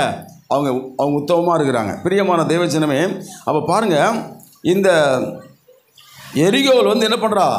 உயிரை பணைய வச்சு தான் அந்த காரியத்தை பண்ணுறா. அப்படிதானே? இப்போ வந்து ராஜா வந்து மாட்டின என்னாகும்? மாட்டிக்கிட்டால் உயிர் காலி. அப்படிதானே? அவளை கொண்டுடுவாங்க. ஆனால் அவன் என்ன பண்ணல? அதுக்கெல்லாம் அவள் பயந்த ஆள் மாதிரி தெரிலங்க. கொஞ்சம் கூட பயப்படல. அவள் சொன்னான். என்ன சொன்னாவா? வந்தாங்க 2 பேர், இந்தா அப்படி போயிட்டாங்க, போய் பாருங்கள் குச்சிலாம் அப்படின்னு சொல்லுவாங்க. அவள் பொய் சொன்னான். அதை குறித்து பேசுகிறவங்க நிறைய பேர் இருக்காங்க. அவள் பொய் தானே சொன்னாங்க. நான் அது கடைசியாக உங்களுக்கு விளக்கம் சொல்கிறேன். ஹல்லேலூயா. அவள் பொய் சொன்னா, ஏன் சொன்னான்னு சொல்லி கடைசியாக சொல்கிறேன். கவனிங்க. பாருங்கள், இப்போது நம்ம என்ன கவனிக்கிறோன்னு சொன்னால், இஸ்ரவேல் ஜனங்கள் என்ன பண்ணாங்க? எல்லாத்தையும் பார்த்தாங்க தானே? எல்லாத்தையும் பார்த்தால் என்ன பண்ணுவாங்க? அவங்க எதையுமே விசுவாசிக்கலை. ஹல்லேலூயா. ஆனால் இந்த பெண் பாருங்கள், எதையுமே பார்க்கல, ஒரு அற்புதத்தையும் பார்க்கல, ஒரு வாதையும் பார்க்கல. அவள் எல்லாம் கேள்வி தான் பட்டா. அப்படி தானே? எல்லாம் கேள்விப்பட்டா. அப்போ இப்படி இவள் எதையுமே கேள்விப்படலைன்னது ஏன் இப்படி விசுவாசித்தா? சொல்லுங்கள். ஏன் விசுவாசித்தால்? ஒரே காரணம் தான் சொல்ல முடியும். தேவனை அறிந்தாள். ஹல்லேலூயா. தேவன் யாருங்கிற உணர்வு தாங்க விசுவாசம். ஹல்லேலூயா. அவங்கெல்லாம் வந்து வெள்ளரிக்காய், இறைச்சி, மீன், அதுக்கு தான் தேவனுக்கு பின்னாடி வந்தாங்க. தேவனை பற்றிய அறிவு அவங்களுக்கு இல்லை. எங்களுடைய பெண் ஜாதிகளும் எங்கள் பிள்ளைகளும் இங்கே குடியிருக்கட்டும், இது நல்ல இடம், அப்படி தான் சொல்லிட்டு இருந்தாங்க. என்ன சொல்லுவாங்க? அவங்களுக்கு வந்து தேவன் யாருன்ற அறிவுலாம் கிடையாது. அப்படி தானே? ஆனால் இவன் என்ன பேசிகிட்டு இருக்கா? உங்கள் கூட வந்தால் எனக்கு நல்ல பாதுகாப்பு கிடைக்கும், உங்கள் கூட வந்தால் நான் நல்லா இருப்பேன்னு சொன்னான். உங்கள் தேவன் யாருன்னு அவள் பேசினுக்கிறான். யார்கிட்ட பேசுகிறா? வேவுகாரோட பேசிகிட்டு இருக்கிறான். ஹல்லேலூயா. அப்படி வேவில் போன 2 பேரில் ஒருத்தன் சல்மோனா இருக்கலான்னு சொல்லி ஒரு கதை விட்டுனுக்கிறாங்க. அதை பற்றி எனக்கு தெரில. ஹல்லேலூயா. ஏன் சொல்கிறாங்க? சல்மோன் அவளை கல்யாணம் பண்ணதுனால சல்மோனும் போயிருப்பான் வேவுகாரனான்னு சொல்லி சொல்கிறாங்க. அது எப்படின்னு நமக்கு தெரில. அது ஒரு ஆராய்ச்சி போய் நிற்குது. ஏன்னா ஒருவேளை பார்த்து என்னது, ஏன்னா ராகாப் வந்து அவங்க வாலிபர்கள் சொல்லப்போம், 2 வாலிபர்கள் போனாங்க. போன சமயத்தில் இவள் பேசினதெல்லாம் பார்த்தா வேசி அப்படின்ற மாதிரி என்னது அங்கே இல்லை. ஹல்லேலூயா. அவள் வேசித்தனன்ற பண்ணுற மாதிரி இருந்தால் இவ்வளோ காரியத்தை அவளால் பேச முடியாது. அதானே? கவனிங்க பிரியமானவர்களே. இப்போ என்னென்னு சொல்ல வரேன்னா, இப்போ இது மாதிரி நம்ம ஒருத்தரை பார்த்தாலே தெரிஞ்சுக்கலாம். என்ன பண்ணிருக்க மாட்டாங்க? ஒரு சின்ன பாவம் செஞ்சால் என்ன செய்ய முடியாதுங்க? பேச முடியாது. என்ன வராது? தைரியம் வராது. அப்போ இன்னைக்கு வந்து இந்த வேசியாக இருந்தால் எப்படி பேசுவாவா? சொல்லுங்கள். எப்படி பேசுவாவா? வேசியாக இருந்தால் இவ்வளோ தைரியமெல்லாம் பேச முடியாது. ஹல்லேலூயா. அப்போது இந்த மாதிரி என்னது, ஆனால் வேசி தான். எப்படி வேசி? அவள் ராஜாங்க வேசி, அரசர்களுக்காக இருந்தால் அவள் வந்து அரண்மனையில் இருப்பா. அவள் வந்து யார்? அவள் வந்து அதனால தான் வீடு எங்கே கொடுத்துருக்காங்க அவளுக்கு அரண்மனை இது அந்த மதில் மேலே கொடுத்துருக்குறாங்க. அவள் அதெல்லாம் இல்லைன்னா அது அவளுடைய பழைய சுபாவம், அது பழைய வாழ்க்கை, அது அவளுடைய ஓல்டு. ஆனால் இன்னைக்கு எப்படி வாழ்ந்துட்டு இருக்கா ராகாப்பு? அவள் தேவனை பற்றி விசுவாசத்தோடு வாழ்ந்துட்டு இருக்கா. என்ன பேச்சு பேசுகிறா பாருங்க. ஹல்லேலூயா. அப்போ கவனிங்க பிரியமானவர்களே. அப்போது அவங்க வந்து எதை பார்த்தாங்க? அற்புதத்தை பார்த்தாங்க. யாத்திராகம தலைமுறை அதை பார்த்தது, ஆனால் நம்பவில்லை. ஹல்லேலூயா. ராகாப் அதை கேள்விப்பட்டால் நம்பினாள். ஹல்லேலூயா. அப்போ நம்ம எதை கேள்விப்படுறோம் அப்படின்னா அதை நம்ம நம்பணுங்க. அப்போ தேவனை பற்றி அறிவு இருந்தால் தான் நமக்கு என்ன வரும்? நமக்கு அந்த நம்பிக்கை வரும். சொல்லப்போனால் இயேசு கிறிஸ்து காலத்தில் வாழ்ந்த பரிசேயர் இயேசு பண்ண அற்புதங்களை பார்த்தாங்களா? பார்த்தாங்க. யோவான் 6ஆம் அதிகாரத்தில் பாருங்கள். அவங்க பார்த்தாங்க, அவங்க கேட்டாங்க, ஆனால் என்ன பண்ணல? நம்பலை. இயேசு நம்புகிறாங்களா? நம்பலை. ஹல்லேலூயா. அப்பத்தையும் மீனையும் பெருகுவதை கண்டாங்க, நம்புனாங்களா? நம்பலை. தண்ணீரில் நடந்ததை கேள்விப்பட்டாங்க, இயேசு நடந்தார், நம்புகிறாங்களா? நம்பலை. அப்போது இது மாதிரி என்ன, இவள் வந்து வேத பார்ப்பரிசினா வேதத்தை கையில் வச்சுருக்கிறாங்க, உபவாசம் இருக்கிறாங்க, எல்லாம் பண்ணுறாங்க. ஆனால் இயேசுவை நம்பலை. அவங்க ஏன் நம்பலை? அவங்களுக்கு என்ன சிந்தைன்னு சொன்னால் தேவனை பற்றி அறியணுங்கிற ஒரு எண்ணம் கிடையாது. நான் சொல்வேன், முதலாவது விசுவாசம் நமக்கு வந்தால் முதல்ல நம்ம என்ன பண்ணணும், நம்ம ஆண்டவர் யாருன்னு அறியணுங்க. அதாங்க விசுவாசம். ஹல்லேலூயா. என் தேவன் யார், என் தேவன் என்ன பண்ணுவார், என்ன செய்வார், எனக்கு என்ன பண்ண போகிறாரு, ஏன் இந்த பூமியில் வச்சிருக்கிறாரு, அவர் யார், அவர் எனக்கு என்ன வேணும் அப்படிங்கிற ஒரு அறிவு தான் விசுவாசத்தின் முதல். ஹல்லேலூயா. அந்த அறிவு தான், அதுக்கு பேர் தான் விசுவாசமே. தேவனை பற்றி அறிவில்லாது இருப்பது விசுவாசம் அல்ல. ஹல்லேலூயா. அப்போ தேவனை பற்றி என்ன இருக்கணும் நமக்கு இன்னைக்கு, ஒரு தெளிவான நமக்கு என்ன இருக்கணும். இப்போ அந்த அந்த அந்த ராகாப்புக்கு பாருங்கள், எவ்வளோ கதை 400 வருஷத்துக்கு முன்னாடி உள்ள சொல்ல, எகிப்திலிருந்து உங்களை வெளியே கொண்டு வந்தார், உங்கள் தேவன் கொடுத்தாரு, தேசத்தை கொடுத்துருக்கிறாரு, நீங்கள் சுதந்திரிப்பீங்க அப்படிலாம் என்ன செய்கிறாவா, தெளிவாக பேசுகிறா பாருங்கள். ஹல்லேலூயா. அப்போது இன்றைக்கி என்ன செய்யணும், ராகாப்பை போல முதலாவது மாற என்ன செய்யணும், நாம் வார்த்தையை இதெல்லாம் எதன்படி அவள் தெரிஞ்சுக்கிட்டா, எப்படி தெரிஞ்சிருப்பான்னு நினைக்கிறீங்க? தேவன் எப்படி தெரிஞ்சிருப்பா? அந்த வார்த்தை தான். அவங்களுக்கு வாக்குத்தத்தம் பண்ணப்பட்டிருக்கு, தேவன் அப்படி சொன்னார், மோசே சொன்னாலாம் என்ன சரி கேள்விப்படுறான். அப்படி கேள்விப்பட்டு தான் என்ன பண்ணுறாவா, அவள் விசுவாசித்தாள். நீங்கள் பைபிளில் பார்த்தீங்கன்னா ராகேல் அவள் என்ன பெண்ணாவா, யூத பெண்ணா, புறஜாதி பெண். எப்படி அவள் வந்து விசுவாசியாக இருந்தா, இவனே மாதிரி தான், இந்த ராகாபே மாதிரி தான். என்ன பண்ணாவா, அவளுக்கு கேள்விப்பட்டிருக்கான். இந்த 12 வருஷம் பெருமாட்டில் ஸ்திரீ என்ன பண்ணாவா, கேள்வி தான் பட்டா, யூத பெண்ணாவா, நான் கேள்விப்பட்டா. அப்போ சில பெண்கள் பாருங்கள், உண்மையிலே வந்து ஆண்கள் பெண்கள் விசுவாசத்தில் பெண்கள் ரொம்ப ஷார்ப்பு. ஹல்லேலூயா. சில பெண்களில் இந்த மாதிரி பெண்கள் என்னது, ராகாப்பு, ரூத்து, இந்த மாதிரி சில பெண்கள் இருக்காங்க பாருங்கள், பயங்கர விசுவாசம். ஹல்லேலூயா. பயங்கர விசுவாசம். அப்போ பாருங்கள், ஏன்னா இந்த இயேசு கிறிஸ்து இந்த எபிரேயரில் பார்த்தீங்கன்னா 2 பேர் தான் இருக்காங்க, சாராளும் ராகாப்பும் தான் இருக்காங்க தானே. சாராள் வந்து யார், சாராள் வந்து யார், ஆபிரகாமுடைய மனைவி, அப்படி தானே. அதாவது தேராகுக்கு 2 பிள்ளைகளுங்க. தேராகுக்கு ஒரு மனைவி, 2 மனைவி. ஒரு மனைவி பிறந்தது ஆபிரகாம், இன்னொரு மனைவி பிறந்தது சாராள். யார் தான் கல்யாணம் பண்ணான், சாராள் தங்கச்சியை தான் கல்யாணம் பண்ணான். ஆனால் அந்த காலத்தில், அது ஆபிரகாம் வாழ்ந்த காலத்தில் இப்படி பார்க்குறது தெரியாத உண்மையிலே. அதனால தான் சகோதரி சொல்கிறேன், போய் சொல்லவேன், உண்மை தான் சொன்னான். அந்த காலத்தில் அதாவது நியாயப்பிரமாணம் கொடுக்கப்படாததுனால அது பாவமாக இல்லை. ஹல்லேலூயா. நீங்கள் பாருங்களேன், தாவீதுக்கு எத்தனை மனைவி, நிறைய மனைவி, 8க்கு மேலே மனைவி தானே. அதில் ஒரு மனைவிக்கு பிறந்த இன்னொரு மனைவி, இன்னொருத்திக்கு அம்னோன் வந்து ஒருத்திக்கு பிறந்தவன், தாமார் இன்னொருத்திக்கு பிறந்தவன், அவன் மேலே ஆசை வருதுல்ல. அது மாதிரி என்னது, அந்நிய அதாவது அப்பா ஒன்றா இருந்தோடனது வேறு, அது அவ்வளோ தூரத்துக்கு முட்டாளாக இருந்திருக்காங்க, அறியாமல் இருந்திருக்கிறாங்க. தேவன் அதை காணாதவர் போல் இருந்துட்டார். அதுக்கப்புறம் நியாயப்பிரமாணத்தை கொடுக்குறாரு. எப்படி கொடுக்குறாரு, இதெல்லாம் நீங்கள் பண்ணக்கூடாது, அசிங்கம், இது வந்து முறைகேடுன்னு தேவன் என்ன பண்ணுறாரு, அவங்களுக்கு ஒரு நியாயப்பிரமாணத்தை கொடுக்குறாரு. ஏன்னா ஆபிரகாம் வந்து விசுவாசியாக கல்யாணம் பண்ணல, கல்யாணம் பண்ண பிறகு தான் விசுவாசி ஆகிறோம். அப்படியா இல்லையா? ஹல்லேலூயா. அப்படியா இல்லையா சொல்லுங்கள். கல்யாணம் பண்ணதுக்கு பிறகு, ரட்சிக்கப்பட்ட பிறகு கல்யாணம் பண்ணால் கண்டிப்பாக கர்த்தர் அனுமதிச்சிருக்க மாட்டார், நடந்திருக்காது. அவன் ரட்சிக்கப்படலை, அதனால் கர்த்தர் என்ன பண்ணிட்டாரு, அதை விட்டார். இன்னும் சொல்லுமா உங்களுக்கு, லாபான் இருக்கான், லாபானுடைய சகோதரி தான் யார், லாபான் இல்லை, லோத்து சகோதரி யார், மில்காள். லோத்து சகோதரி தான் யார், மில்காள் யார் சொல்லுங்கள். மில்காள் வந்து என்னது, நாகோருடைய மனைவி அதானே. நாகோர் யார், ஆபிரகாமுக்கு சகோதரன். குழப்புதா, நாகோர் வந்து ஆபிரகாமுடைய சகோதரன். அது ஆபிரகாமுடைய சகோதரன் தான் யார் கட்டினா சொல்லுங்கள், லோத்துடைய சகோதரியை கட்டினான். லோத்து யார், ஆபிரகாமுடைய இன்னொரு சகோதரனுடைய பையன். விளங்கலையா? அவர் வயசிட்டு தான் கூட நான் எழுதி காட்டுறேன். ஹல்லேலூயா. அப்போது இந்த மில்காள் வந்து, மில்காளுக்கும் நாகோருக்கும் பெத்துவேலுக்கு யார் பிறக்கா, பெத்துவேலுக்கு ரெபேக்காள் பிறக்கா தானே. யார், லாபான் பெத்து யார், ரெபேக்காள்லாம் பிறக்காங்க. அதை யார் கல்யாணம் பண்ணுறா, ஆபிரகாமோட பையன் கல்யாணம் பண்ணுறான். கவனிங்க. அப்போ முதலாவது என்ன சொல்லுங்கள், முதலாவது தேவனை பற்றிய அந்த அறிவு, இன்னும் சொல்லப்போனால் வசனத்தின் மேலே இருக்கிற அறிவு தான் என்னது, வார்த்தையின் மேலே இருக்கிற நம்பிக்கை தான். நம்ம கேள்விப்படுவதை நம்புகிறோம் பார்த்தீங்களா, அதுதான் விசுவாசம். ஹல்லேலூயா. அந்த விசுவாசம் தான் நம்மை சேதமில்லாமல் பாதுகாக்கும். ஹல்லேலூயா. அந்த விசுவாசம் தான் இயேசு கிறிஸ்துக்குள்ளே நம்மளை கொண்டு வருது. அவள் இஸ்ரவேலின் நடுவே குடியிருந்தாலும் நீங்கள் படிப்பீங்க, எரிகோவில் இருந்த எல்லாரையுமே அழிச்சிருவாங்க. ஒரு மிருகத்தோடு விட மாட்டாங்க. ஆடு மாடு பூனை கரடி எல்லாத்தையும் கொண்டுருவாங்க, எல்லாத்தையும் சாவடிச்சிருவாங்க. ஆனால் பைபிள் சொல்லுது, ராகாப்புடைய யார்? அப்பா, அம்மா, சகோதரன், சகோதரி, ஆடு, மாடு, எல்லாம் பூனைக்குட்டி முதற்கொண்டு என்னென்ன வச்சுருந்தாலும் எல்லாத்தையுமே காப்பாற்றுவாங்க. ஹல்லேலூயா. ஏன்னா அவங்க டெய்லி சுற்றின்னு இருக்கிறாங்க. அந்த சிகப்பு கொடியை வந்து இந்த பக்கம் தான் நான் கட்டி தொங்க விட்ருக்கா, டெய்லி மேலே பார்க்குறாங்க. அந்த மாடி மேலே இருக்கிற அந்த மதில் மேலே இருக்கிற அந்த ரெட்டு மட்டும் விட்டுருங்கடான்னு பேசினா தானே போயிருப்பாங்க. ஹல்லேலூயா. புரியல அவங்களுக்கு? ஹல்லேலூயா. நான் சொல்ல புரியுதா இல்லையா? டெய்லி பார்த்துன்னு தான் போகிறாங்க, அதை டெய்லி பார்த்துட்டே போகிறாங்க. ஹல்லேலூயா. அப்போ பாருங்கள் பிரியமானவளே, அவள் என்ன பண்ணான்? அவள் முதலாவது தேவனை இன்னார் என்று அறிந்தாள். ஹல்லேலூயா. நாம் தேவனை இன்னார் என்று அறிஞ்சாதான் அதுக்கு பேர் தான் விசுவாசம், அது பேர் தான் கீழ்ப்படிதல். ஹல்லேலூயா. தேவனை அறிகிறவன் தான் கீழ்ப்படிவான், தேவனை அறியாதவன் கீழ்ப்படிய மாட்டான், கீழ்ப்படியாமல் சேதமாயிடுவான். ஹல்லேலூயா. ஆனால் தேவனை அறிஞ்சவன் கீழ்ப்படிஞ்சிடுவான். பாருங்க, அவன் சொல்கிறா பாருங்க, உங்கள் தேவன் வந்து வானத்திலும் பூமியிலும் தேவன். ஹல்லேலூயா. மேலே அவர் தான், கீழே அவர் தான்டா, அவர் தான் தேவன் இவங்களுக்கு சொல்கிறா. ஹல்லேலூயா. ஒரு இஸ்ரவேலனுக்கு அவர் டீச் போதனை பண்ணுறா பாருங்க. ஹல்லேலூயா.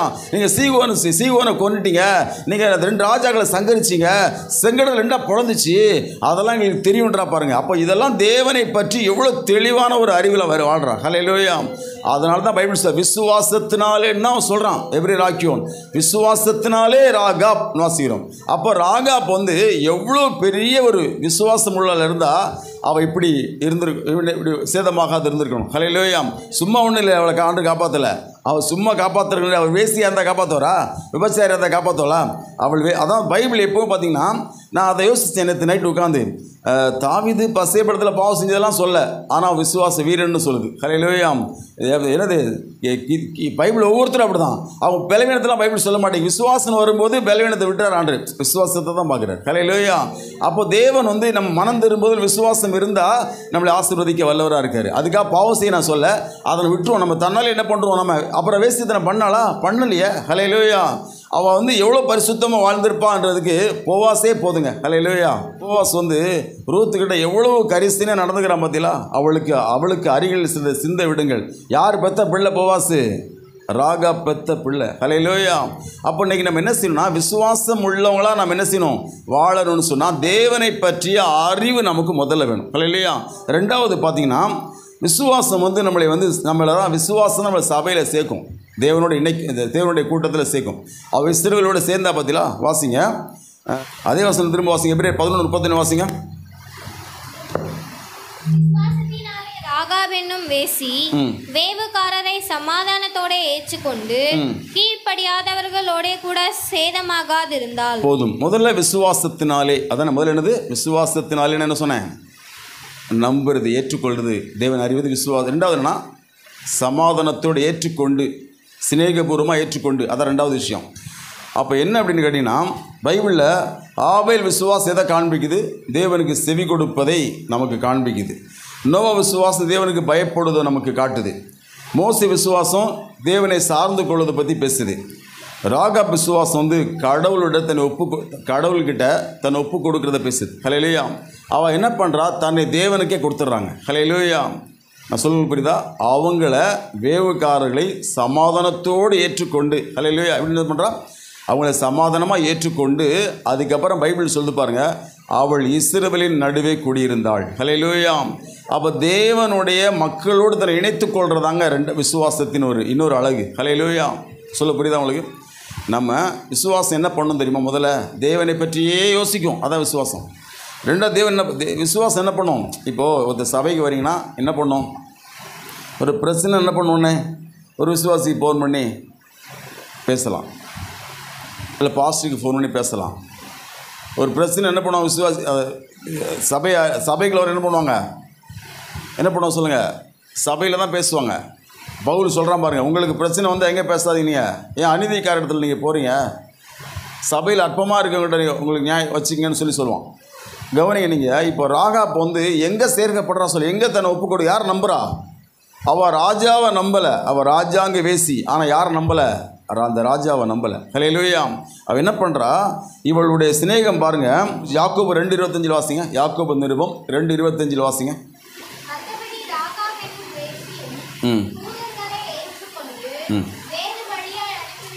அந்த வார்த்தை பதில் தூதரை ஏற்றுக்கொண்டு இல்லையா? என்ன பண்ணுறா? அவள் ஜன்னலில் வந்து சிகப்பு கயிறை கட்டி அவங்களை என்ன பண்ணுறா? அவங்கள வந்து வெளியே இறக்கி விடுறா. அப்போ என்ன சொல்லி இறக்கி விடுறா, நீங்கள் வந்து என்ன பண்ணும், என்னை வந்து காப்பாற்றணும், நான் உங்க கூட வந்துடுறேன்னு சொல்கிறா. புரியுதா புரியலையா? ஹல்லேலூயா. இவள் தேவனை சார்ந்து கொள்ளுகிறாள். ஹல்லேலூயா. தேவனுடைய சபைக்கு இவள் என்ன செய்கிறாங்க, உட்படுறா. இப்போ சபை வாழ்வை குறித்து தான் இங்கே நம்ம பார்க்குறோம். பாருங்கள், விசுவாசம் எப்போவுமே தான் செய்வதை வந்து செய்கை மூலமாக தான் வெளிப்படுத்தும் சொல்லி யாக்கோபு சொல்கிறார். யாக்கோபு யாரை பேசுகிறாரு? ராகாபை பேசுகிறாரு. பாருங்கள், யாக்கோபு யார் சொல்லப்போனால் அந்த நிருபத்தில் எழுதுன யார்? அது நிருபத்தில் எழுதின யாக்கோபு யார் தெரியுமா? இயேசு கிறிஸ்து கூட பிறந்த சகோதரன். ஏசப்பாவுக்கு கூட பிறந்தவன் தான் அந்த யாக்கோபு, நிருபத்தில் எழுதினவன். அவன் யாரை முன்னுதாரணமாக கொண்டு வரான் விசுவாசத்துக்கு சொல்லும்போது ராகாப்பை கொண்டு வரான் பாருங்க. ஹல்லேலூயா. அப்போ ராகாப் என்னது, அவன் வேவுகாரை ஏற்றுக்கொண்டு என்ன பண்ணான், வேறு வழியாக என்னது அனுப்பிட்டான்னு வாசிக்கிறோம். எபிரேய புஸ்தகம் வந்து பார்த்திங்கன்னா ராகாப்பை ஏன் விசேஷமாக சொல்லுதுன்னா, அவள் என்ன பண்ணா, அவள் வந்து தேவனோடு தன்னை இணைத்து கொண்டாளாம். தேவ சபையோடு தன்னை என்ன பண்ணுறா, இணைத்து கொள்கிறா. நீங்கள் கவனிக்கணும், மற்றவங்களை விட இவ ஏன் விசேஷமானவா? அவள் வந்து என்ன பண்ணலாம் சொல்லுங்கள். நாமளே ஒரு பாவி, நாம் வந்து வாழ்ந்து இவ்வளோ நாள் வாழ்ந்துட்டோம் அப்படி என்ன பண்ணிருக்கலாம், அவள் ஒரு அவிசுவாசத்தில் போயிருக்கலாம். அவளுக்கு இவ்வளோ விசுவாசம் தைரியம் ஏன் வருது சொல்லுங்கள்? ஏன் வருது? இவங்களை எப்படி நம்புகிறா? முன்ன பின்ன தெரியுமா? அவங்களுக்கு தெரியாது. இவங்களுக்கு இவளுக்கு எதுவுமே தெரியாது. அப்படி இருக்கும்போது எப்படி தன்னை வந்து சபையோடு இணைத்துக்கொள்ள அவளுக்கு முடிஞ்சது சொல்லுங்கள்? அதுக்கு பேர் தான் விசுவாசம். ஹல்லேலூயா. விசுவாசம் எப்போவுமே தன்னை சபையோடு இணைக்கும். அதான் பைபிள் சொல்லுது, சபை கூடுவது சில விட்டு விடுதல் என்ன பண்ணாதீங்க, விட்டு விடாதீங்க. ரட்சிக்கப்படல கர்த்தர் எங்கே சேர்க்கிறாரு? சபையில் தான் சேர்த்துக்கொள்கிறாரு. அப்போ அன்னைக்கு மோசேயுடைய அந்த சபையில் யாரை தேவன் சேர்த்துக்கொள்கிறாரு? ராகாப்பை தேவன் சேர்த்துக் கொள்கிறார். சொல்லப்போனால் யோசுவாவுடைய சபையில். ஹல்லேலூயா. அப்போ கடவுளுக்கான தன் அர்ப்பணிப்பு தான் என்னது இந்த காரியம். ரெண்டாவது விஷயம் என்னென்னா, தேவனிடத்தில் ஒப்பு கொடுக்கிறது. அதாவது சபை வாழ்வு, சகோதர வாழ்வு, அவங்களுடைய அர்ப்பணிப்பட்ட வாழ்வு தான் என்னது ரெண்டாவது விசுவாசத்தின் அடையாளமே. விசுவாசம் தான் அவங்க எங்கே வருவாங்க? சில சொல்லுவாங்க தெரியுமா, எனக்கு விசுவாசம் இருக்குப்பா, ஆனால் சபை போக மாட்டாங்க. பார்த்தீங்களா? நிறைய பேர் எப்படி இருக்காங்க, விசுவாசம் இருக்குது, இயேசு நம்புறேன்னு சொல்லுவாங்க. என்ன கிடையாது, அது விசுவாசம் கிடையாது. விசுவாசம் என்பது என்ன சொல்லுங்கள், தேவனுடைய மக்களோடு தன்னை அர்ப்பணித்துக் கொள்வது பேர் தான் விசுவாசம். ஹல்லேலூயா. வேகமாக போகலாம். மூன்றாவது காரியம் என்னென்னா, மூணாவது விசுவாசம் என்ன பண்ணும் அப்படின்னு சொன்னால், விசுவாசத்துக்கு மூணாவது என்னென்னா, அழிவுக்கு தப்புவிக்கும் விசுவாசம். ஹல்லேலூயா. விசுவாசம் முதலாவது என்ன பண்ணுன்னா, தேவனை நம்பும். ஹல்லேலூயா. ரெண்டாவது விசுவாசம் என்ன பண்ணுன்னா, தன்னை சபை என்னது தேவ மக்களோடு தன்னை இணைக்கும். அதான் விசுவாசம். மூணாவது விசுவாசம் என்ன பண்ணுன்னா, அழிவுக்கு தன்னை காப்பாற்றும். அது பேர் தான் விசுவாசம். ஹல்லேலூயா. இந்த பெண் என்ன பண்ணா பாருங்க, 2ஆம் அதிகாரம் 12-13 வாசிங்க. யோசுவா 2ஆம் அதிகாரம் 12-13 வசனங்கள் வாசிங்க. இப்போதும் நான் உங்களுக்கு தயவு செய்தபடியினால் நீங்களும் என் தகப்பன் குடும்பத்துக்கு தயவு செய்வோம் என்று கர்த்தர் பேரில் எனக்கு ஆணையிட்டு, நீங்கள் என் தகப்பனையும் என் தாயையும் என் சகோதரரையும் என் சகோதரிகளையும் அவர்களுக்கு உண்டான எல்லாவற்றையும் உயிரோடே வைத்து எங்கள் ஜீவனை சாவுக்கு தப்புவிக்கும்படி எனக்கு நிச்சயமான அடையாளத்தை கொடுக்க வேண்டும் என்றாள். அப்பொழுது அந்த மனுஷர் அவளை நோக்கி, எங்கள் ஜீவனே உங்கள் ஜீவனுக்கு ஈடு, நீங்கள் எங்கள் காரியத்தை வெளிப்படுத்தாதிருந்தால் கர்த்தர் எங்களுக்கு தேசத்தை கொடுக்கும் போது நாங்கள் தயையையும் சத்தியமும் பாராட்டுவோம் என்றார்கள். ஓகே, பாருங்க, இப்போ ஒருத்தர் ரசிக்கப்பட்டவொன்னே என்ன ஃபீல், நமக்கு ஃபீல் வரும். ஒருத்தர் உண்மையிலே ரசிக்கப்பட்ட என்ன தோணும், நான் மட்டும் ரசிக்கப்பட்டால் போதாது, யார் வேணும், எங்கள் அப்பா அம்மா அக்கா தங்கச்சி அண்ணன் தம்பி ரசிக்கப்படணும் என்ன வரும், அதுதான் ரட்சிப்பு. ஹல்லேலூயா. அப்போ ராகாப்புக்கு வந்து என்ன வருது, என்னை மட்டும் காப்பாற்றிருங்கப்பா அப்படியே சொன்னால் என்ன சொன்னா கவனிச்சிங்களா? நான் வந்து உங்களுக்கு தயவு பாராட்டினதுனால நீங்கள் என்ன பண்ணணும், நீங்கள் என் குடும்பம் மொத்தத்தையும் காப்பாற்றணும்னுவா. ஹல்லேலூயா. அப்போ அவங்க என்ன பண்ணுவாங்க, சரி ஓகே நாங்கள் என்ன பண்ணிடுவோம், காப்பாற்றிடுவோம், எங்கள் ஜீவன் தான் உன் ஜீவனுக்கு ஈடுன்னு சொல்லி என்ன பண்ணுவாங்க, சிகப்பு கயிறை கட்ட சொல்லுவாங்க. அவள் என்ன பண்ணுறா, அந்த ஜன்னலில் வந்து அதை கட்டுறாங்க. அதை கட்டி என்ன பண்ணுறா, அவளும் அவள் வீட்டாரும் எல்லாரும் என்ன பண்ணுறாங்க, வெயிட் பண்ணுறாங்க. சொல்லி யோசிச்சு பாருங்கள், அவங்களுக்கு வந்து 7 நாளில் வந்து இது விழுமெலாம் தெரியாது, அப்படி தானே? கதவு இவங்க வந்து உள்ளே வந்த உடனே, ராகாப் வந்து வீட்டுக்குள்ள வந்தோடனே என்ன நியூஸ் எங்கே போயிடுச்சு, ராஜாவுக்கு போயிடுச்சு. ராஜா ஆள் அனுப்புகிறான், உங்கள் வீட்டில் வந்தவன் வெளியே அனுப்புன்றான். அதானே சொல்கிறாங்க. இவா பாருங்க, அதுக்குள்ளே என்ன பண்ணிட்டா, ரொம்ப உஷார்னா பயங்கர உஷார் பார்ட்டிவா. ஹல்லேலூயா. என்ன பண்ணிட்டா பாருங்க. இன்னும் சொல்லப்போனால் இவங்க வருவாங்கன்னே தெரியும் போல் அவளுக்கு. அதான் விசுவாசம். எவ்வளோ வேறம் பாருங்க. வந்து என்ன பண்ண, உடனே மேலே கொண்டு போய் என்ன பண்ணிட்டா, அவளை படுக்க வச்சு மூடி போட்டா. ஒரு வைக்கோல் மாதிரி ஒன்று வச்சு என்ன பண்ணுறா, ஒரு தட்டை மூடி போட்டு கீழே வந்து வந்தாங்க, அப்படி போயிட்டாங்க அப்படின்றோம். ஹல்லேலூயா. இங்கே கவனிங்க, நீங்கள் நிறைய பேர் எதை பற்றி பேசிகிட்டு இருக்காங்க அப்படின்னு சொன்னால், அவள் பொய் சொன்னா. ஹல்லேலூயா. என்ன பண்ணாவா? பொய் சொன்னா. பொய் சொல்லக்கூடாதுன்னு பைபிள் சொல்லுது. கொலை செய்யலாமா? பொய் சொல்லக்கூடாது. கொலை செய்யலாமா? சரி, இவள் வந்து உண்மை சொன்னால் என்ன நடக்கும்? இப்போ சொல்லுங்களேன். பைபிள் வந்து பொய் சொல்லாதிருப்பாய்ன்னு சொல்கிறதும் பைபிள் தான், கொலை செய்யாதிருப்பாய்ன்னு சொல்கிறதும் பைபிள் தான். இப்போ உண்மையை சொல்லிட்டா என்ன நடக்கும்? 2 கொலை நடக்கும். அதானே? 2 கொலை நடக்கும். உண்மை சொன்னான். பொய் சொன்னால் கொலை நடக்காது. கவனிங்க, அவள் பொய் சொன்னான்றது உண்மை தான், இல்லைன்னு சொல்ல. பைபிள் அப்படியே பைபிள் எழுதிருக்கு. இல்லை என்னது? அவள் சொன்னான்னு இருக்குது. பொய் சாட்சி சொன்னான். 9வது கற்பனை மீறிட்டான் பைபிளில்.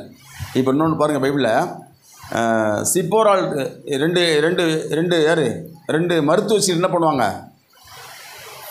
எகிப்தில் என்ன பண்ணுவாள்வ? பொய் சொல்லுவாள்வ. பைபிள் என்ன சொல்லுது? தேவன் அவளை ஆசீர்வதித்தார், குடும்பம் தலைக்கும்படி செய்தார், அப்படி வாசிக்கிறோம். அப்போ ஏன் பொய் சொன்னா? அப்போ அவள் பொய் சொல்லலைன்னா மோசே செத்துருப்பான். ஹல்லேலூயா. புரியுதா நான் சொல்லுது? ஹல்லேலூயா. அந்த பெண் பொய் சொன்னாள், ஆனால் பைபிள் அது பொய்ன்னு சொல்ல அவள் காப்பாற்றினாள். ஹல்லேலூயா. யோசிங்க, ஆகாப் ராஜாவை குறித்து. நீங்கள் ஆகாப் ராஜா வந்து பாவம் செய்யும்போது பொய் நாவி தேவன் அனுப்பினார்னு இருக்கும், அப்படி தானே? ஏங்க தேவனே பொய் நாவி அனுப்பணும்? எனக்கு தெரிஞ்ச வெளிப்பாட்டை நான் சொல்கிறேன். ஆகாப்புக்கு உண்மையோடு நடந்து கொள்வது அவசியம் இல்லை. ஹல்லேலூயா. இப்போ எரிகோ ராஜாவுக்கிட்ட உண்மையோடு நடந்து கொள்ள வேண்டிய அவசியம் இல்லை. அவன் உண்மைக்கு பாத்திரவான் அல்ல. ஹல்லேலூயா. இப்போது உங்களுக்குள்ளே பொய் சொல்லாதிருங்கள்னு பைபிள் சொல்லுது. ஏன்? நம்ம எல்லாம் ஒரே சரீரமாக இருக்கிறதுனால பொய் சொல்லக்கூடாதுன்னு வசனம் சொல்லுது. அப்படியே இல்லையா? நீங்கள் ஒருவருக்கொருவர் அவயவங்களாக இருக்கிறபடியால் உங்களுக்குள்ளே பொய் சொல்லாதிருங்கள்னு வசனம் சொல்லுது. ஹல்லேலூயா. ஒரு உயிரை காப்பாற்றுறதுக்கு நான் அர்ச்சந்தனா இருப்பேன்னு நினைக்காத. ஹல்லேலூயா. அங்கே சொல்லிடு. ஹல்லேலூயா. புரியல அவளுக்கு? ஆகாப் உத்தமன் அல்ல, எரிகோ ராஜா ஒன்றும் உத்தமன் அல்ல, சவுல் ராஜா ஒன்றும் உத்தமன் அல்ல அவங்கள்ட்ட உண்மையை நடந்துக்கிறதுக்கு. ஹல்லேலூயா. அவங்க ஆல்ரெடி சவுலை தேவன் புறக்கணித்தார்.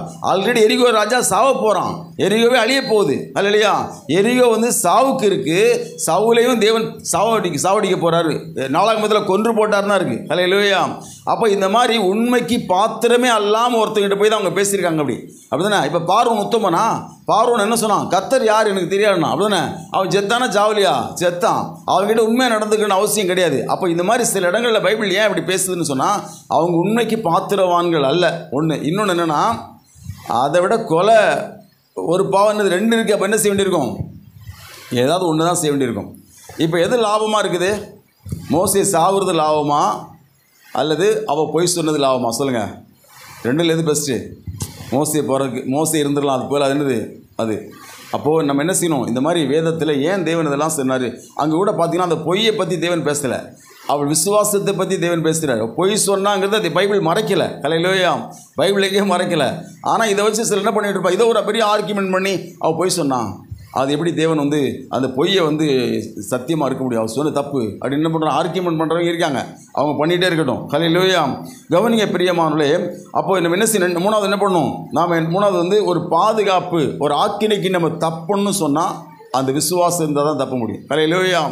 அவளுக்கு பாருங்கள், டெய்லி பார்க்குறா, கீழே சுற்றின்னு வராங்க, மேலேருந்து பார்த்துனுக்குறா. 7 நாளாக பார்த்துட்டு இருக்கா. டெய்லி பார்த்துருப்பா இல்லையா? என்னடா இவங்க சுற்றுறாங்க, அப்புறம் ஆளை காணும், அப்புறம் சுற்றுறாங்க, ஆளை காணும்.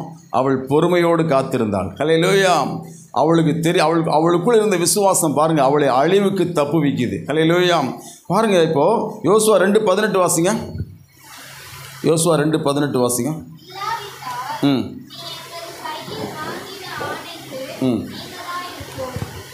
12 வாசிங்க. வசனம் 12. யோசுவா 2:12. இந்த வார்த்தை கவனிங்க. தயவு செய்தபடினால்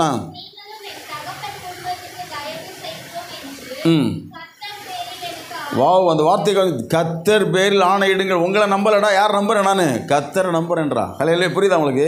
அப்போ என்ன சொல்கிறாவா? அவள் அழிவுக்கு எப்படி தப்பிக்கிறா பாருங்க. கர்த்தரை நம்பி தப்புறாங்க. அவங்கள நம்பலை. நீங்கள் ரொம்ப நல்லவங்க. யோசேப்பு அப்படி யார் நம்புறான்? 2 மனுஷனை நம்புறான். சொப்பனம் சொல்லிட்டு என்ன பண்ணான்? எனக்கு கொஞ்சம் நினச்சிங்கன்னு சொன்னான். அப்படி தானே ஒருத்தனை. அது மாதிரி இவன் சொல்ல பாருங்க. இவன் என்ன செய்யல? யோசேப்பு மாதிரி என்ன நினச்சிக்கலாம் ரெக்கமெண்ட்லாம் பண்ணல. இவா பாருங்க, உங்களை நம்பலை, கர்த்தர் பேரில் ஆணையிட்டு சொல்லுன்றா பாருங்க. ஹல்லேலூயா. அதுதாங்க விசுவாசம். விசுவாசம் எப்போவுமே என்ன செய்யும்? செய்யும்? அழிவுக்கு தன்னை காப்பாற்றிக் கொள்ளும். ஹல்லேலூயா. சொல்லப்போனால் தேவனுடைய வாக்குறுதியை நம்பும், தேவனுடைய வார்த்தையை நம்பும், தேவன் மேல் என்ன செய்யும்? விசுவாசம் வைக்கும். ஹல்லேலூயா. அப்போ அவளுக்கு என்ன, கடவுள் யாருன்னு தெரியுது, என்ன செஞ்சிருக்கிறாரு, என்ன செய்ய போகிறாருன்னு அவளுக்கு நல்லாவே தெரியுது. ஹல்லேலூயா. வசனம் 13 வாசிங்க. 2:13. ம் ம் ம் ம் ம் ம் ம் ம் வீடு. அவன் என்ன சொல்கிற பாருங்க, எனக்கு என்னது, தந்தை, தாய், சகோதரன், சகோதரி, குடும்பத்தை எல்லாரும் என்ன பண்ணுறா, எல்லாரையும் காப்பாற்றுறா பாருங்க. அப்போ வந்து என்னது, அவள் வந்து இது மாதிரி தாமோடு ரசிக்கப்பட்டா போதும் நினைக்கல, தன் குடும்பமே என்ன செய்ய பாதுகாப்பாக இருக்கணுங்கிறத பாதுகாப்பை உறுதிப்படுத்தி கொள்றதுல ரொம்ப கவனம். விசுவாசம் வந்து எப்படி தான் பாதுகாப்பை எப்போதுமே உறுதிப்படுத்தி கொள்ளும். ஹல்லேலூயா. அப்போ பாருங்கள், இந்த 3 காரியம் தாங்க. முதல்ல வந்து நம்ம விசுவாசம் என்பது தேவனை பற்றிய ஒரு அறிவுக்குள்ளே நம்மளை கொண்டு போகும். ஹல்லேலூயா. ரெண்டாவது விசுவாசம் என்பது தேவனுடைய மந்தைக்குள்ளாய் நம்மளை கொண்டு போயிடும். மூணாவது விசுவாசம் என்பது என்ன செய்யும், நம்மளை ஒரு பாதுகாப்புகளை கொண்டு போயிடும். நம்ம எப்போவுமே என்ன உணர்வு இருக்கும், நம்ம தப்பு செஞ்சிடக்கூடாதுப்பா, தப்பு செஞ்சால் அடி விழுந்துடும். எப்போவுமே நமக்கு என்ன சிந்தனை இருந்துனே இருக்கும், ஏதாவது பாவம் செஞ்சால் அடி விழுந்துடும். அந்த உணர்வு இருக்கா இல்லையா உங்களுக்கு? ஹல்லேலூயா. எப்போதுமே என்ன உணர்வுக்கும், கர்த்தர் பேரில் நம்ம ஆணையிட்டு அவள் எப்படி தன்னை காத்து கொண்டாலோ அதுபோல் நம்ம எப்போதுமே பாவம் செய்யாமல் நீதிக்கு ஏற்க விழித்து கொண்டு நம்ம காத்துக்கொள்வதிலே கவனமாக இருக்கணும். அது விசுவாசம் செய்யும். ஹல்லேலூயா. நான் சொன்னேன், அந்த வசனத்தை போட்டு வாசித்துருங்க. 2 சாமுவேல் 17:21 வாசிங்க. 2 சாமுவேல் 17:21-22 வாசிங்க. ம் ம் ம் ம் ம்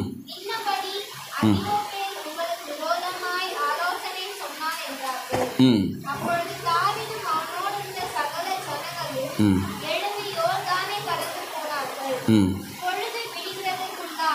ம்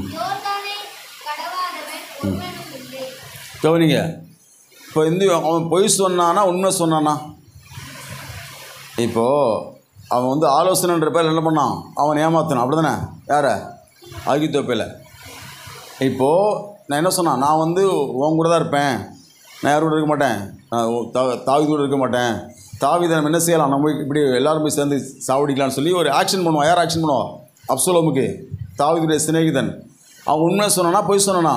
பொய் தான் சொன்னான். ஹல்லேலூயா. கிணற்று மேல் நோயை பரப்பிச்ச உண்மை சொன்னால் பொய் தான் சொன்னான். ஹல்லேலூயா. தேவன் என்ன பண்ணுறார், ஆகாப் ராஜா குறித்து நீங்கள் படிப்பு 1 ராஜாக்கள் 22ஆம் அதிகாரம் 20 முதல் 23 வரை குறிச்சிங்க. அங்கே வந்து தேவன் என்ன சொல்லுவார், பரலோகத்தில் என்ன பேசுவார், யார் போயிட்டு பொய் நாவியாக உட்காருவான்னு அங்கே ஒரு மீட்டிங் போடுவார். அப்போ தேவனே பொய் நாவி என்ன செய்கிறாருங்க, அனுப்புகிறார். ஹல்லேலூயா. அப்போ கவனிக்கணும். 2 தெசலோனிக்கேயர் 2:12 வாசிக்கிறோம். இயேசு வந்து சபையை இப்போ எடுத்துகிட்டு போயிட்டார்னு வச்சுங்க. எடுத்துகிட்டு போனதுக்கப்புறம் பூமியில் அந்திகிறிஸ்து வருவான். அந்திகிறிஸ்து வரும்போது அவன் வந்து உண்மையிலே கிறிஸ்து கிடையாது, அவன் பொய் கிறிஸ்து. ஆனால் ஜனங்கள் வந்து அவரை நம்புவாங்களாம். இதை தேவனே அனுமதிக்கிறாராம். அதை தான் பைபிள் சொல்லி பொய், அது என்னது, கொடிய வஞ்சகத்தை தேவன் அனுப்புவார்னு இருக்குது. அப்போ இந்த உலகத்தில் இன்றைக்கி நம்ம சபை எடுத்துக்கொள்ளப்பட்ட பின்பு ஒரு பொய்யான கிறிஸ்துவை மக்கள் நம்பும்படி தேவனே செய்கிறாராம். அப்போ தேவன் அநீதி உள்ளவரா? கிடையாது. அப்போது ஏன் இந்த பொய் அப்படிங்கிற விஷயம் வருதுன்னா, நீங்கள் எல்லா இடத்து எங்கெல்லாம் பொய் வந்துச்சோ நீங்கள் வேதத்தில் பாருங்கள். ஆகாப்பு கிட்ட பொய், அதானே, சவுல் கிட்ட பொய், அப்புறம் பார்வோன் என்கிறாரு எரிகோ ராஜா கிட்ட பொய். அப்போ இந்த மாதிரி எங்கெல்லாம் பொய் வந்துச்சோ அவங்கெல்லாம் உயிரோடு இருந்த மாதிரி இருக்கா பைபிளில்? இவனெல்லாம் செத்துருவான். ஹல்லேலூயா. எல்லாமே அழிவுக்கானவங்க, சாவ போகிறவங்க, பாவிகள். அப்போ தேவன் என்ன பண்ணுறாரு, அந்த இடத்துல அவங்க உண்மைக்கு பாத்திரவான்கள் அல்ல அப்படிங்கிறது தான் அப்படி நடந்துக்கிறாரு. ஹல்லேலூயா. நம்ம தேவனை குற்றப்படுத்தவே கூடாது. ஏன்னா சிலர் அந்த மாதிரி பேசுகிறாங்க. நானே கேட்டிருக்கேன், அது பொய் சொல்லாத இருப்பாய்னு பைபிள் சொல்லுது, அப்புறம் எதுக்கு இந்த மாதிரி பொய் சொல்லணும்? அப்படி தானே? ஹலோ, பொய் சொல்லாத இருப்பாய்னு மட்டும் பைபிள் சொல்லுது, கொலை செய்யாத இருப்பாய்னு தான் சொல்லுது. ஹல்லேலூயா. அப்போ அந்த இடத்துல தேவன் என்ன பண்ணுறாரு, கொலை செய்ய, அதாவது அவங்கள காப்பாற்றுறதுக்காக யார்கிட்ட உண்மை தேவன் யார்கிட்ட பொய் சொல்ல, உண்மைக்கு பாத்திரவான்களோடு தேவன் என்ன செய்யலை. பைபிளில் நீதிமொழி வசனம் தெரியுமா? எப்படி தெரியுமா இருக்கும், மூடனுக்கு அவன் மூடத்தனத்துக்கு ஏற்ற மாதிரி நீ பேசாத, அப்படிதானே, அவன் மூடத்தனத்தை உணர்த்தும்படி பேசுனுவார், அப்படிதானே. அதுபோல் நம்ம என்ன செய்யணும், இந்த மாதிரி பேசும்போதெல்லாம் அது எந்த காரியத்துக்காக பேசுகிறோம், எதுக்காக பேசுகிறோன்ற அது அங்கே தான் இது பொய்யா உண்மையான்றது விஷயம். அப்போ இந்த பொய்ன்றது சில நினைப்பாங்க ரொம்ப என்னது பெருசுப்படுத்தி பேசுவாங்க. ஆனால் அந்த சிச்சுவேஷனை அவங்க பார்க்கவே மாட்டாங்க. என்ன நடந்துகிட்டு இருக்காங்க அப்படின்னு நினைச்ச மாட்டாங்க. அங்கே வந்து அந்த மருத்துவச்சிகள் பொய் சொல்லணும்னு சொன்னால் மோசே செத்துருவான். இங்கே வந்து பொய் சொல்லணும்னு சொன்னால் வேவுகாரர் செத்துருவாங்க. இது ஏங்க ஒரு அல்டிமேட்டாக சொல்கிறேன் பாருங்களேன். இப்போது யூதாவுடைய மனைவி யார்? பாஸ்டம் அதை பேசுவான்னு நினைக்கிறேன், அதனால் வேண்டாம். இல்லை பேசல, ஓகே. அதாவது தாமார் இருக்கால, 4 பெண்கள் சொன்னேன்ல, 5 பெண்கள், 5ல் ஒருத்தி சூப்பர், அவள் விட்டுருங்க, மரியாள் விட்டுருங்க. என்னது 4 பேர் இருக்காள், அவள் ஒருத்தி தாமார். தாமார் வந்து யூதாவுடைய மருமகள். அப்போது யூதாவுக்கு வந்து எத்தனை பசங்க? 3 பசங்க தானே. ஊர், ஏனான், சேலா, 3 பசங்க. 2 பேர் செத்துருவாங்க. அவளுக்கு கல்யாணம் பண்ணி கொடுத்து செத்துருவாங்க. அவள் என்னென்ன 3வது பையன் சேலாவை கொடுக்க மாட்டான். 2 பேரை கல்யாணம் முடிச்சு செத்துட்டாங்க. 2 பேரை கொன்னது கர்த்தர் தான் கொன்னார்.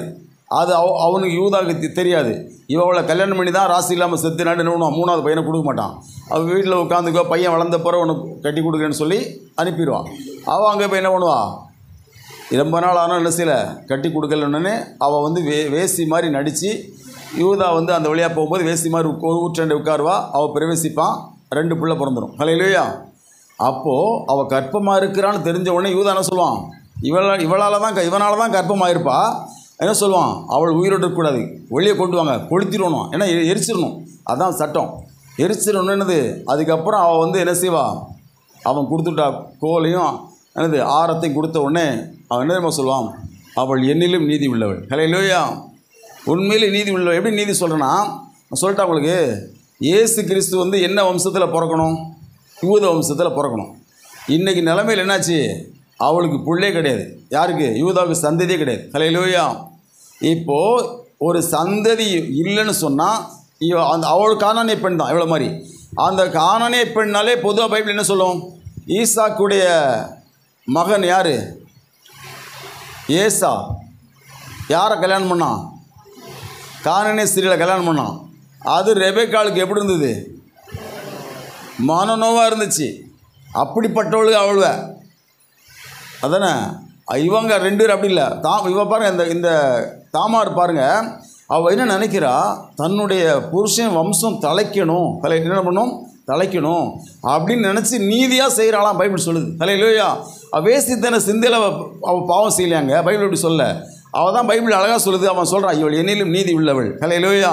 அப்புறம் அவள் இடத்துல சேலாவை கல்யாணம் பண்ணி கொடுக்கல. அவள் விதவை போல தான் வாழ்ந்துருந்தான். ஹல்லேலூயா. ஒரு தியாகமான வாழ்க்கை தான் தாமார் வாழ்கிறா. ஏன் சொல்லுங்கள், அவள் தன் புருஷனுடைய குடும்பம் தலைக்கணும்னு சொல்லி, சொல்லப்போனால் மேசியா பிறக்கணும்னு சொல்லி. ஹல்லேலூயா. என்ன விஷயம் பாருங்கள். ஹல்லேலூயா. அப்போ இது மாதிரி நம்ம என்ன செய்யக்கூடாது, நம்ம சில விஷயத்த தாமார் போய் தானே சொன்னா, அப்படியே இல்லையா? அப்போது தேவன் வந்து என்ன வேணால் கிரியை செய்வார். நம்ம என்ன பண்ணக்கூடாது, நம்ம வந்து நம்ம நியாயப்பிரமாணத்தை அவர் பேசக்கூடாது. அதானே. அவர் யாருக்கிட்டே அப்போ நான் சொல்கிறேன், யூதா வந்து யோக்கியனா இல்லை. அப்போ தேவன் யாருக்கிட்ட அப்படி நடந்துக்கிட்டாருன்னு நீங்கள் பார்க்கணும். ஹல்லேலூயா. அப்போ அதுக்காக தேவன் பொய் ஆதரிக்கிறாரா? பொய் ஆதரிக்கலை. ஏங்க எல்லாரும் பாவி ஆகிட்டான், என்ன பண்ணுவார் தேவன் சொல்லுங்கள் பார்க்கலாம். அப்போ தேவன் என்ன பண்ண வேண்டியிருக்கு, இப்படி தான் அவங்கள என்ன பண்ணுது, அக்கிரமத்தில் பார்த்தா அதான் மூடனுக்கு மூடத்தனத்துக்கு ஏற்ற மாதிரி தான் என்ன செய்ய வேண்டியிருக்கு, பண்ண வேண்டியிருக்கு. ஸோ தேவன் இந்த இடங்கள்லாம் ஏன் அப்படி செயல்பட்டார் அப்படின்னு சொன்னால், அங்கே வந்து தேவன் என்ன வேணால் செய்வார் அப்படிங்கிறதுக்கு ஒரு அதிகாரம் அவருக்கு இருக்குது. அது மட்டும் கிடையாது, அவர் எப்படி செய்ய முடியும் சொல்லுங்கள் அந்த இடத்துல. ஹல்லேலூயா. அவர் நீதிமான்கிட்ட போய் அப்படி செஞ்சாரா? அவர் உண்மையான ஒரு உத்தமன்ட்ட போய் செஞ்சாரா? செய்யலை. ஹல்லேலூயா. அவ்வளவும் பாவி தான். எரிவலுக்கு எல்லாமே சாவுக்கு நேரானவங்க தான். அவங்க சாவ போகிறாங்கிறது சொல்லிட்டாரு. பார்வோன்னு என்னது, என்னைக்கு பார்க்குற எகிப்தின் என்னைக்கும் பார்க்க மாட்டேன், சாவ போகிறான்னு சொல்லிட்டாரு. ஹல்லேலூயா. நமக்கு தான் தெரியாது யார் சாவ மாட்டான்னு, அவருக்கு எல்லாம் தெரியும். ஹல்லேலூயா. ஸோ தேவன் என்ன பண்ணுறாரு, அவர் என்ன பண்ணுறாரு, ஒரு விடுதலைக்காக, ஒரு ஜீவனை காப்பதற்காக தேவன் என்ன பண்ணுறாரு, சிலர் அப்படி பயன்படுத்துகிறாரு, சில காரியத்தை அனுமதிக்கிறார். ஹல்லேலூயா. இப்போ வந்து யூதா ஒழுங்காக நடந்திருக்கலாம்ல, யூதா ஒழுங்காக பையனை கட்டி கொடுத்துருக்கலாம்ல, அதை அவன் செய்யலை. அன்றைக்கி இப்போ வந்து யூதா அப்படி செய்யலைன்னு வச்சுங்களேன். சரி, இப்போ யூதா வந்து கல்யாணம் அந்த பையனுக்கு பண்ணல, இந்த என்ன அவன் நாளைக்கு சொல்லுங்கள் பார்க்கலாம். சேலா அப்படி யார் பிறக்க மாட்டா, பாரேஸ் பிறக்க மாட்டான். பாரேஸ் எங்கே வரணும்னு பைபிள், இயேசு கிறிஸ்து வம்சத்தில் வரணும். ஹல்லேலூயா. ஸோ என்ன பைபிள் என்ன சொல்லுது, யூதா தாமாரிடத்தில் பாரேஸை பெற்றான். ஹல்லேலூயா. அங்கே இயேசு பிறக்கணும். அப்போ இந்த மாதிரி சில பெண்கள் எப்படி வாழ்ந்துருக்காங்கன்னு சொன்னால், அவங்கள படிக்க எப்படி தோணுது, ராகாப்பனா வேசி, கானானியஸ் அந்த யூதாவுடைய மருமகள்லாம் வேசி, அப்படிலாம் கிடையாது. ஹல்லேலூயா. அவங்களாம் உத்தமிகள் தான். ஹல்லேலூயா. விசுவாசத்தை தான். இன்னும் சொல்லப்போனால் சில காரியங்களை தேவன் ஏன் கண்டுக்க மாட்டேங்கிறாருங்க? ஏன் கண்டுக்க மாட்டேங்கிறாரு? அதை விட பெருசாக ஒன்று இருக்குது, விசுவாசம். ஹல்லேலூயா. அதுக்கப்புறம் வேசித்தனம் பண்ணாலாவா? பண்ணலை. ராகா பேசித்தனம் பண்ணாலா? பண்ணலை. ஹல்லேலூயா. அப்போ எல்லாருக்கிட்டே என்ன இருக்கலாங்க? பலவீனம் இருக்கலாம், சில குழப்பம் இருக்கலாம். ஆனால் தேவன் எதை பார்க்குறாரு? அவங்களுடைய விசுவாசத்தை மனம் திரும்புதலை பார்க்காரு. முழங்கால் படிக்கலாமா? எல்லாரும் முழங்கால் படிட்டு. பிரியமான தேவச்சனமே, நம்ம வந்து மற்றவங்களுடைய குறைவுகளை, குற்றங்களையே நம்ம என்ன செய்யலாம்? பார்ப்போம். ஆனால் அப்போ தேவன் பார்க்குறாரு பாருங்க, அந்த குற்றம் உள்ளவங்களை, அந்த குறைவு உள்ளவங்களை தேவன் என்னவோ மாற்றுறார் பாருங்க, ஒரு தேவனுடைய பிள்ளைகளாய் மாற்றுறார். பிரியமான நம்மளும் ஒரு காலத்தில் ஏதோ பாவங்களுக்கு அடிமைப்பட்டு கிடந்தோம். ஆனால் தேவன் நம்மை மாற்றலையா? அதனால் இந்த கடைசி நாட்களில் பிரியமான தேவ, அவள் வேசினே பார்க்காதீங்க, அவளுக்கு விசுவாசத்தை பாருங்கள். பிரியமான தேவச்சனமே, அவள் எப்பேற்பட்ட விசுவாசமாக இருக்கா பாருங்க, தேவனை பற்றி எவ்வளவு அறிவுள்ளவளாக இருக்கா பாருங்க. ஒரு அற்புதத்தையும் பார்க்கலாம் கூட அவளுக்கு இருந்த கொஞ்சம் விசுவாசத்தில் அவள் எவ்வளோ பெரியவளாய் மாறிவிட்டாள் பாருங்க. பிரியமான தேவச்சனமே, கொஞ்சம் விசுவாசம் தான், தேவனை நம்புறதுல உறுதியாக நம்புறா பாருங்க, கொஞ்சமாக பின்வாங்கல பாருங்க.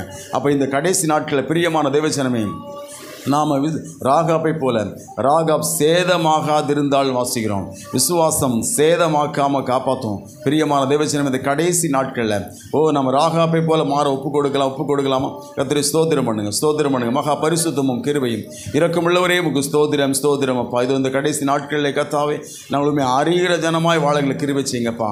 உம்முடைய சபையில் எங்களை அர்ப்பணிக்கிறவங்கள எங்களை மாற்றுங்கப்பா. அது மாத்திரமல்ல ஆண்டு, நாங்கள் அழிவுக்கு பாதுகாக்கப்படலாம் எங்களை கர்த்தர் மாற்றும்படி நாங்கள் ஜெபிக்கிறோம். நாமத்தையே நாங்கள் உயர்த்துகிறோம் அப்பா, இயேசு கிறிஸ்துவின் நல்ல நாமத்தில் பிதாவே, ஆமென். என் ஆத்துமாவே கர்த்தரை ஸ்தோத்திரி, முழுமையுடைய பரிசுத்த நாமத்தை ஸ்தோத்திரி. என் ஆத்துமாவே கர்த்தரை ஸ்தோத்திரி, அவர் செய்த சகல உபகாரங்களை மறவாதே. ஆமென். ஹல்லேலூயா, அல்லேலூயா. Praise the Lord. God bless you.